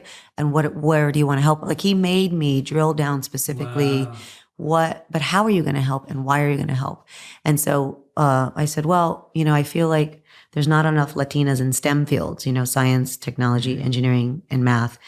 And when we don't have a seat at the table with these industries, innovation doesn't service our communities. Correct. So I was like, okay, let me help facilitate that. So my thesis was specifically on Latinas in STEM fields and how diversity creates innovation for anything, whether you're a researcher or a teacher, whatever, or a scientist or an engineer. I mean, solutions come from people's experiences. Mm-hmm. And so we need more experiences to innovate world problems, to solve world problems. Yeah. What an amazing mentor. I know. Like he's being amazing. able to just really push you there rather than just, that's great. Yeah, but everybody's doing immigration. Yeah. Wow. And good for you. So that's why I did that. I know I never do things easy. I know. I was but it's beautiful. We need you.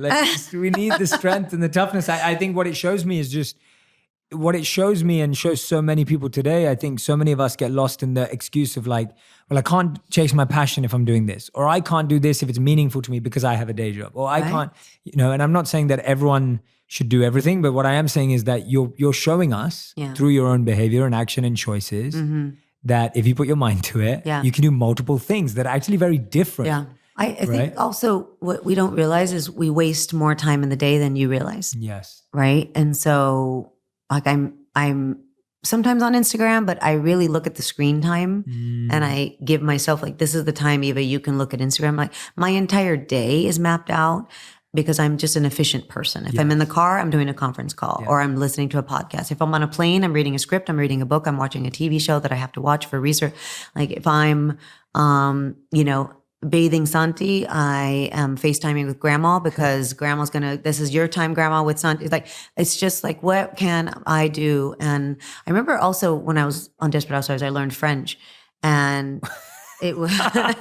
Come on. I learned French and Spanish because I didn't grow up speaking Spanish, but French was my first my second language, and then my third language was Spanish. But through these tapes, and so if I was working out, I was listening to the tapes. If I was driving, I was listening to these tapes, and then I would go to class and I would buy the books and for French, and I remember my castmate going, "I can't believe."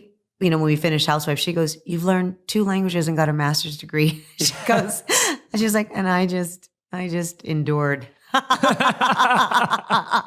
But because there was so much downtime on set, there was so much, I was in my trailer for an hour and I felt like I wasn't reaching my full potential as a human being. Like I was having fun on the show, don't get me wrong. And I was really grateful for I'm on this amazing show and I took acting very seriously, but there's so much downtime and off days that I was like, I got to fill this with something else. That is amazing. Yeah. That is awesome. I love that. I love that. Now, all of us, everyone listening and watching, me included, I'm like, no excuses. There's more. You waste more time than you think. And like I said, I also schedule my sleep. So I go to the gym at 6 a.m. So I have to be in bed by 10. If I'm in bed by 10, that means dinner's at 7. If I have a dinner, and I just schedule things like that. And by the way, there's monkey wrenches. All right, this dinner went late. I'm going to be tired tomorrow.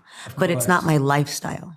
You know what I mean? I get it. It's the exception, not the rule. It's the exception of the rule. Or when people go, I don't have time to work out. I was like, yeah, you actually do. You probably do. Yeah. And I think that's part of it. That we need rules to have exceptions from. Yes. Otherwise, everything's the exception. Yeah. Right? Otherwise, everything's all over the place and there's no rules. I couldn't agree with you more. Tell me about how you've seen the Latino experience in Hollywood. For someone who's not familiar with that, what is that like? If you want to go there. No, it's a big topic. There was a study that just came out yesterday from USC, Stacy Smith at USC, talking about not only are we severely underrepresented in Hollywood, but the erasure of Latinos in film is creating the problems we're having in society. Interesting. It definitely is correlated. If you only see gangbangers, drug dealers, criminals in TV and film, then that educates a community about who we are. It educates people who don't have a Latino in their town to go, oh, that's what they are. And I think more important than that is it educates our community on who we are. And so if I'm a young Latino and only see those portrayals, it's damaging. And so you can't be what you can't see. And I think that there has to be conscious change to happen. So I feel like sometimes people go, well, this is an unconscious bias. Like people just go to the well they always go to, white male talent. And so who's left out of that is women, people of color, LGBTQA. I mean, all of this. And so you have to understand there's different talent pools awaiting usage. And so hopefully I think we're facing the right direction now. I don't know if we've taken a step. Right. But you at least feel that we're like this, and now we're like, oh, okay, there it is. Let's go. Yes. And then same thing happened, going back to Grand Hotel, when I was finally in a position of power to hire as a producer, as an executive producer and a director, it was our job to staff up the director slots. So we had 13 open slots. And what we did was primarily hire women first. Let's fill the slots with women. And once we ran out of that talent pool, we said, great. Now the rest of the slots, people of color. Great. And then once those filled up, then the remaining slots were your usual white male directors. And we did that purposely. And so same thing with director of photography. I took these traditional jobs. I looked at these jobs that were traditionally held by men, and I asked for women. I was just director of photography, cinematographer is mostly male. And I said, are there any women? And they go, oh, yeah. And then they sent me some female names. I ended up hiring a female director of photography, Allison Kelly. And she ends up hiring women in her department, right? Wow. So then it trickles down.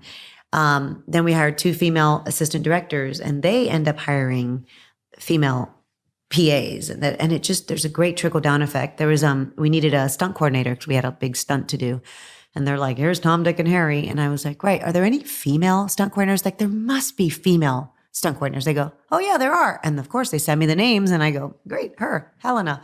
So we had a female stunt coordinator. We really filled these non-traditional roles, jobs that are held by men with women, and it works. Right. Like, and they're just as talented and they're just as creative. So it's the same with Latinos in Hollywood. So instead of unconsciously ignoring us, you should consciously hire us, right? In front of and behind the camera. Yeah, absolutely. And I think that's amazing. I think it's so amazing to see how intentional and focused and strategic you've been about representation mattering. Yeah. Because it's almost like, it feels like if you don't do that, then it kind of just doesn't happen. It won't, yeah. Because it's like, if I'm not doing it, if you don't take it an intentional approach. Why would, John Smith do it? Yeah, absolutely. Like, this is my community. I should be doing it. And like you said, I don't do it to be a hero. I do it because I don't, like you said when you opened the podcast, you have to be very careful about speaking for people. I speak for women. I speak for, it's like, no. I don't speak for Latinos. What I do is teach and inspire them to speak up for themselves. And the way we can do that in Hollywood is by hiring them, whether you're a storyteller or a grip or a lighting person or an actor or a writer. You tell that story. You tell your story. So I'm not, trying to go, well, listen to me. This is what we got to do. It's, no, go do what you want to do and you can do it. Yeah. I give you permission, right? Like sometimes people just want permission to be great. Yeah, absolutely. Yeah, that's amazing. Was it hard for you to transfer over from being an actor to then production and direction? Or have you enjoyed that and loved that? No, because I'm very bossy. I like telling people what to do. I can tell when no one saw it, but before this podcast started, I thought I was about to get schooled. I was getting all sorts of direction. I was like, I'm like, I'm going to sit there. You sit there. I'm going to have the better light. No. I love it. Literally. No, it was, I feel like, people go, she's an actor turned director. I feel like I was always a director, producer turned actor because I've been fascinated by the business side and the assembly of a project. And also, again, I remember being on set in Desperate Housewives and going to my mark and saying my lines, and then you go home. You don't get to pick your co-star. You don't get to write the things that are coming out of your mouth. You don't get to pick the music that's going to lay over this. You don't get to pick what you're wearing. You don't get actors have the least amount of control in the whole process of filmmaking and movie making and TV making. And so I just go, I want to have more control of my destiny, of my career, and of the final product that is being put out there. And that's why I chose to get behind the camera, because I was like, no, I want to make the decisions. I think that's so important. No, I think it's great. I think we should celebrate that. It's awesome. And I couldn't agree with you more. Like, I think for so much talent to continue saying the words that they haven't written and to be, like what you're saying, defining an experience. Yeah. Yeah. I want to define my own experience. Yeah, absolutely. And experience of the viewers too. Yeah. Yeah, absolutely. No, I can relate a lot to that. I'm planning my tour at the moment for me to go and visit all the cities in which I have a wonderful community and go and meet everyone. And for me, it's very much about defining an experience. I was like, I don't just want to stand on a stage and speak on any stage. It's like, I want to design an experience so that people know that they've come to a place that embodies everything that I believe in and value. Well, and speaking of this podcast, like On Purpose. So I remember one of the things I learned from Oprah, and I'm not name dropping because I didn't meet her. I just saying from her show. There she is. There she is. Yeah. Was when she used to do her daily show.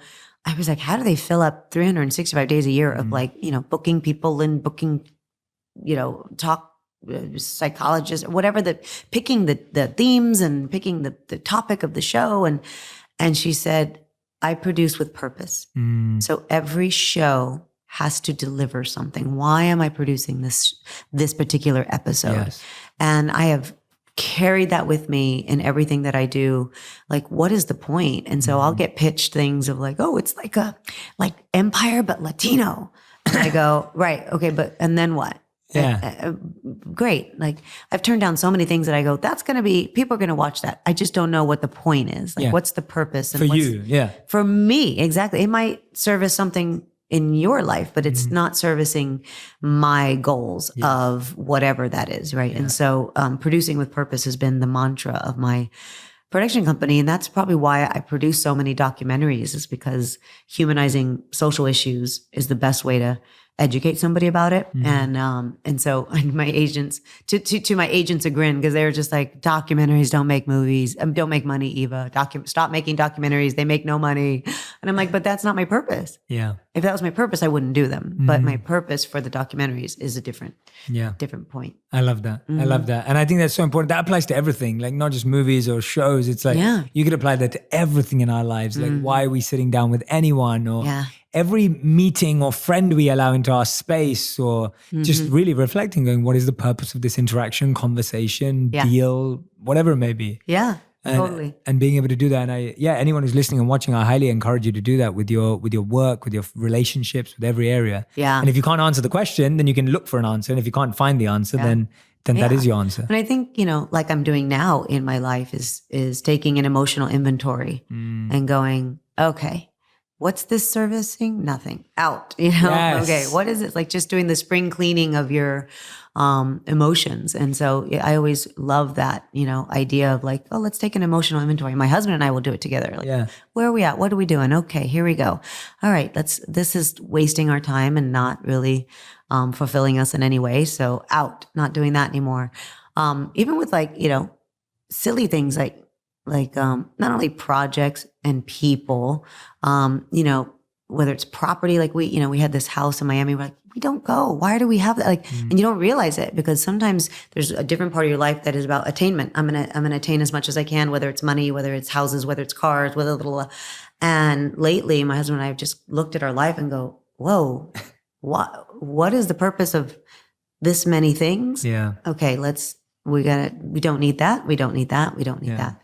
And I think that's important to do from time to time. Yeah, I agree. Before I became a monk, I did that in a tiny way because I gave away a lot of my best clothes to my friends who wanted them. So I gave away all these like football jerseys or soccer jerseys that I had that I'd collected. I love soccer. So I had all these jerseys and I was giving them away. And then when I came back from being a monk, I was like, I might take that back. I did that recently with, I never thought I'd lose the pregnancy weight because I got so big that I just resigned myself to like, well, this is the new normal. And I gave away so many clothes. I was like, jeans, out, tight, anything tight, out, out, out. And now I did lose the weight. And I'm like, can I have that dress back? And you can't. No, I don't know if your friends give my friends never give me my stuff. No, and I'll see my friend wearing it and I go, I love that dress. And she goes, you gave it to me. And I go, oh, okay. Yeah, I love that. Yeah, I auctioned off this soccer ball that was signed by all the players of Manchester United. And I auctioned it off for charity before I became a monk to give it away. Is that your team? Yeah, that's my team. Yeah. Is that what David played? Yes. Yeah. I mean, like, so what's the opposite of Manchester City? Okay. We don't like them. Yeah. So no, because did you see the prank that James Gordon did on him? And the guy's like, hey, you in Manchester City, man. And David was like, no, you got the team wrong. He's that's like, when when they made that statue of him. Yeah. Oh my God. That statue was hilarious. But the funniest thing was like, you gotta keep confusing the teams. Yeah, that was so bad. Yeah, Manchester City is like Manchester United's arch enemy, and now they're really good. So. Oh, are they good? Yeah, they're good now. So where did Thierry Henry play? Arsenal, yes. Yeah. Thierry Henry was at Arsenal and then Barcelona. Where does Zidane play? He played. Well, now he's the manager of Real Madrid, and he used to play at Real Madrid. He also played at Juventus. I believe he also played at Barcelona. So. He played at Juventus. Yeah. Oh, interesting. It's funny story. This is probably, you can edit this out, but I got this invitation to host the FIFA awards in Zurich. No way. So I'm in bed and I'm reading this and I go, FIFA, honey, they want me to host some FIFA thing. And he goes, what? And I go, the awards, I don't know all these people. And he goes, you have to do it. Cause my husband's a huge soccer fan. Yeah. He's like, we have to go. It'll be so amazing. I was like, all right. So I said yes. And I had to interview all these players. I had to interview Maradona. I had to interview Ronaldo. I had to interview all these players. And I didn't know who any of them were. Messi. Thanks, Eva. Thanks. Right now, Messi. I'm really in love with you right now. Yeah. Thank you. Yeah. And then I can't believe it. Last minute, my husband couldn't go. And I had to go by myself. I go, well, I don't want to go. Like, I didn't want to go to this thing in the first place. You're the one that made me say yes. And now you're not coming. Last minute, he could not go. He had a business. God. So I'm there going, honey, okay, so Messi is from Spain. And he goes, no, he is not from Spain. And if you say that, they're going to throw a rock at you. And I was like, but I thought you said he played in Spain. He goes, no, he plays in Spain, but he's not from Spain. They're very serious about it. And I was like, all right, so Maradona's from Spain. Nobody said it. No. no, he's not from Spain. And I was he was getting he made me a PowerPoint presentation. Oh my, that's good. So I could interview them. And I was like, we love it. That's useful. And then I was like, Ronaldo, Cristiano, what's his name? Yeah, Cristiano.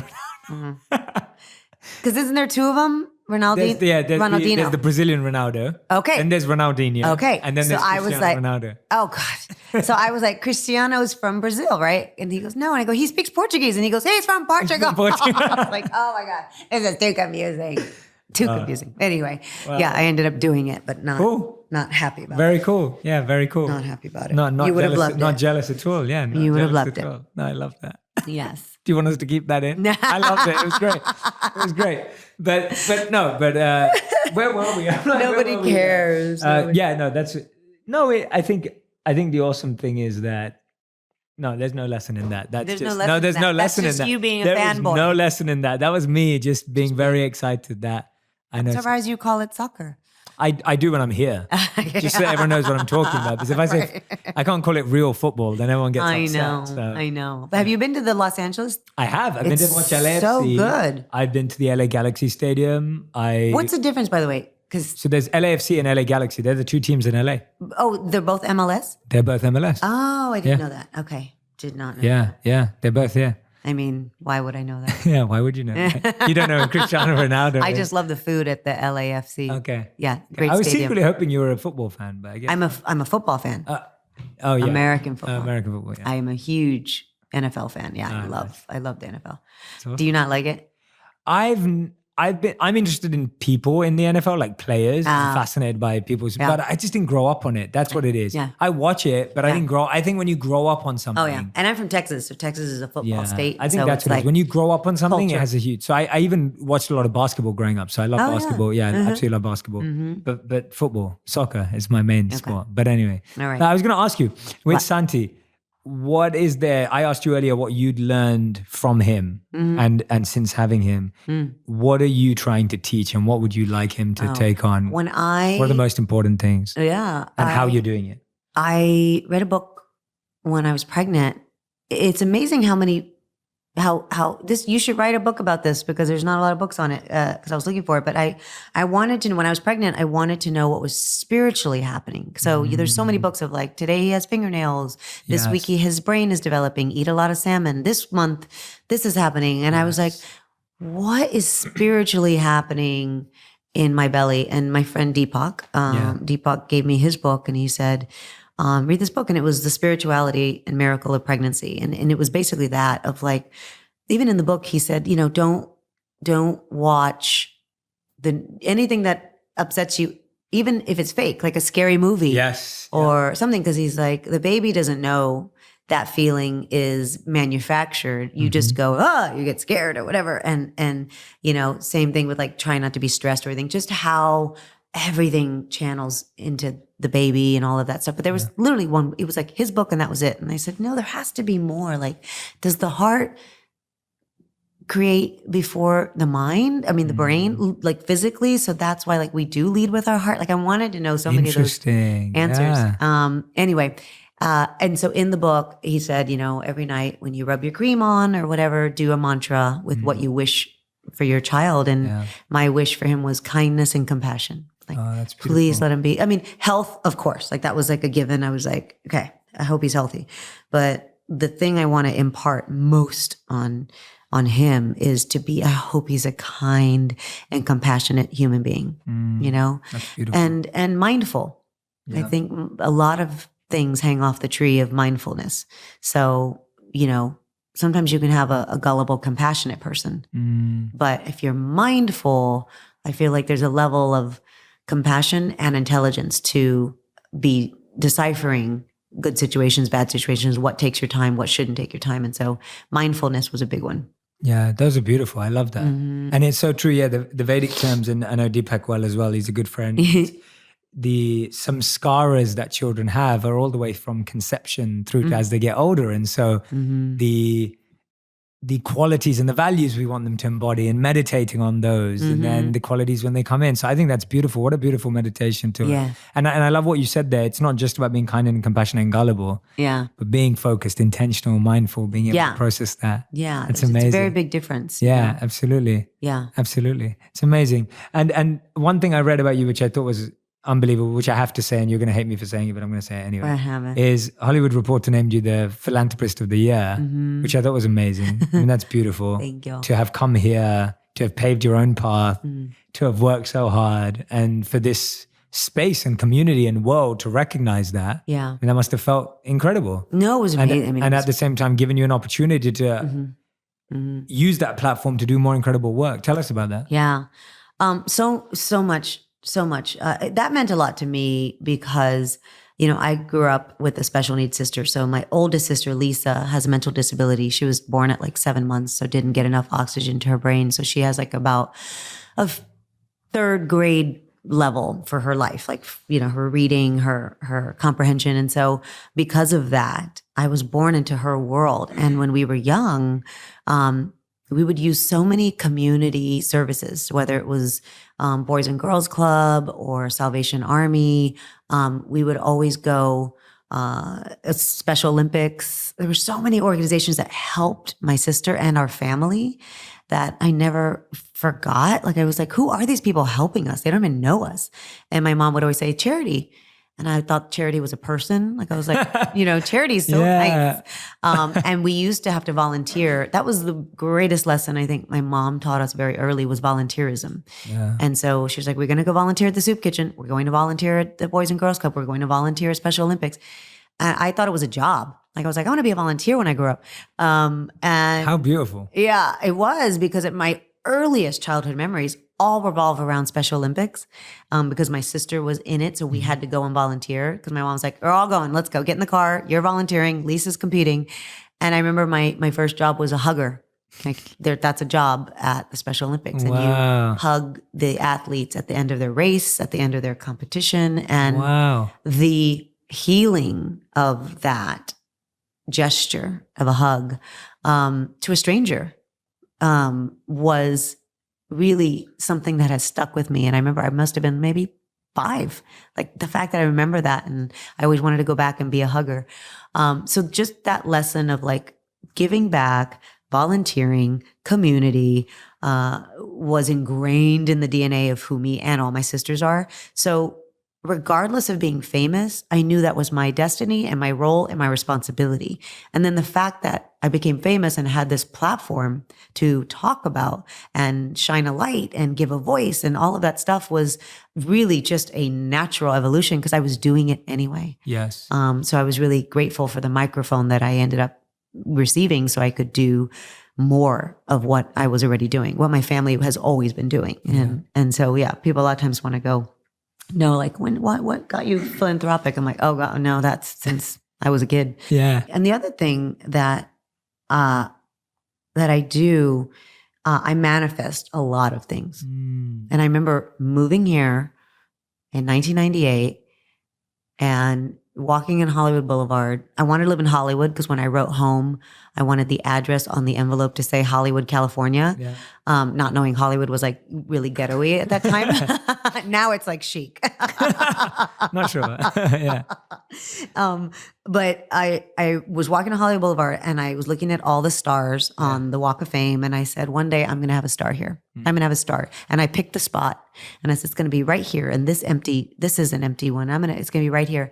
And 20 years to the day, I got my star on the Walk of Fame, probably 5 feet from where I said that to the universe. You don't get to pick. No, you don't get to pick. Yeah, you don't get to pick. You don't get to pick. They go. And it was 5 feet away from that. It was place. 5 feet that away is insane. from where I stood on the corner of La Brea and Hollywood Boulevard. And I was like, it's going to be right here. And mine's like 5 feet from where I said. Yeah.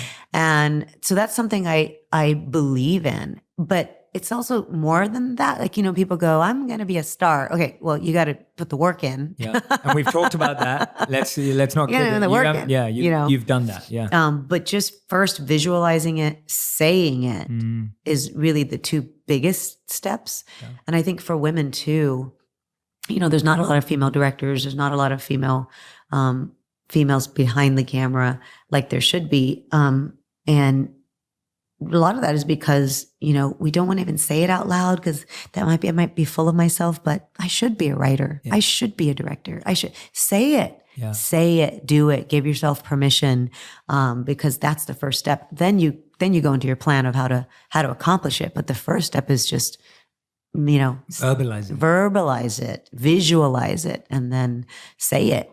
Yeah. Visualize, verbalize. And yeah, I always feel like you have to feel it and mean it when you say it. Like if you're going to believe it, you have to feel it and mean it for sure, because that's what I think the difference is in what you're saying of like, it's going to happen for me. And like, it's whereas like, no, this is it. But, and then following it up. And I think that's what I love about manifestation is that the visualization and verbalizing, but then also backing it up with focused action. Right. Yeah. Focused action. And, I always say like curate your day, right? So like, does what I'm doing today lead to that goal? Yes. And there's so much you do in the day that is not leading to what you are trying to manifest. And so all of that energy is being burnt up towards something that you don't even want. Yeah. And that's why some people wake up in marriages that they never wanted and jobs they never wanted. They're like, what happened? Because you were putting so much energy into this thing and instead of the other. Yeah. And that's why I think our intention is such a strong compass as well, because if you're not doing it for a deep reason, you can get there and actually feel disappointed. Yeah. Yeah. And if you're doing it for a deep reason, you'll get there and realize there's so much more to do and you keep going. But otherwise, most people, if you don't have a deep intention, you may never get there. And so then you still keep thinking, oh, there was something there. Yeah. Or you get there and then you're disappointed. And we see that a lot where people get the name and the fame and the money and the star and everything, but then you still feel like, oh, well, it didn't add up. Yeah. Because it wasn't what your intention was. It wasn't driven by anything else. But the other thing I learned about intention, which was like another aha moment for me, was your actions have to match your intentions. Yes. Right. So, people go, oh, I didn't intend to hurt you. Yes. That wasn't my intention to hurt your feelings, but your actions did hurt me. So your actions have to match your intention. And I really use that as another mantra to go, well, my intention is to do this. What action do I have to do towards that? Correct.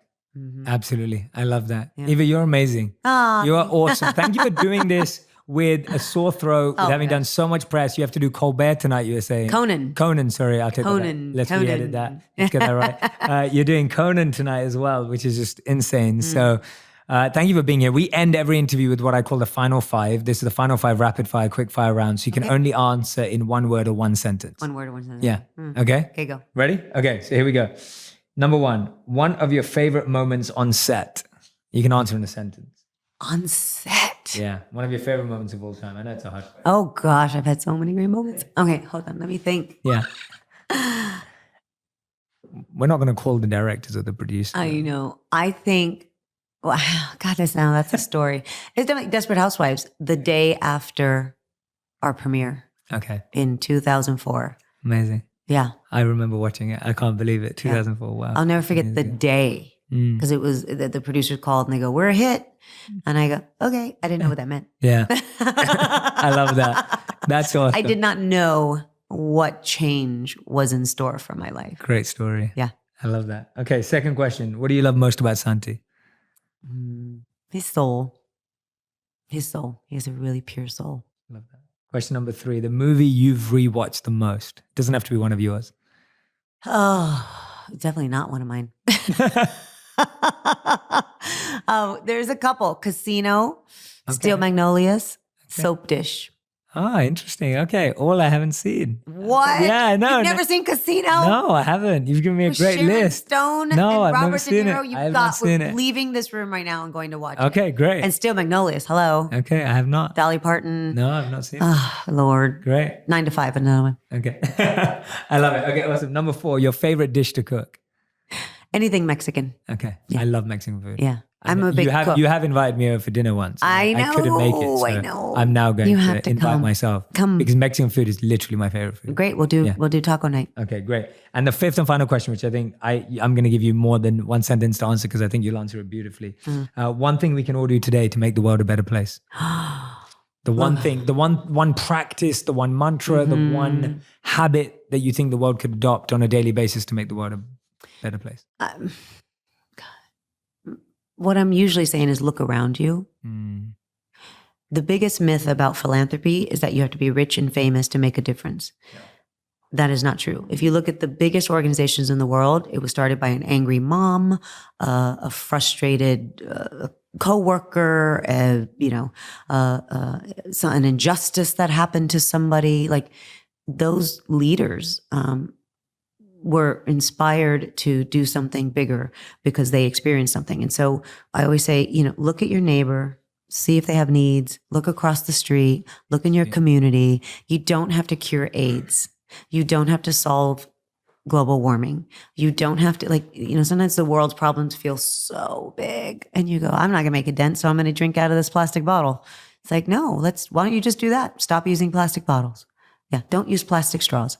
Like there's so many tiny, tiny, tiny things that do make a difference. And I think that goes across everything. People feel that way about our democracy. Like my vote doesn't count. There's so many people. And it's like, no, it does.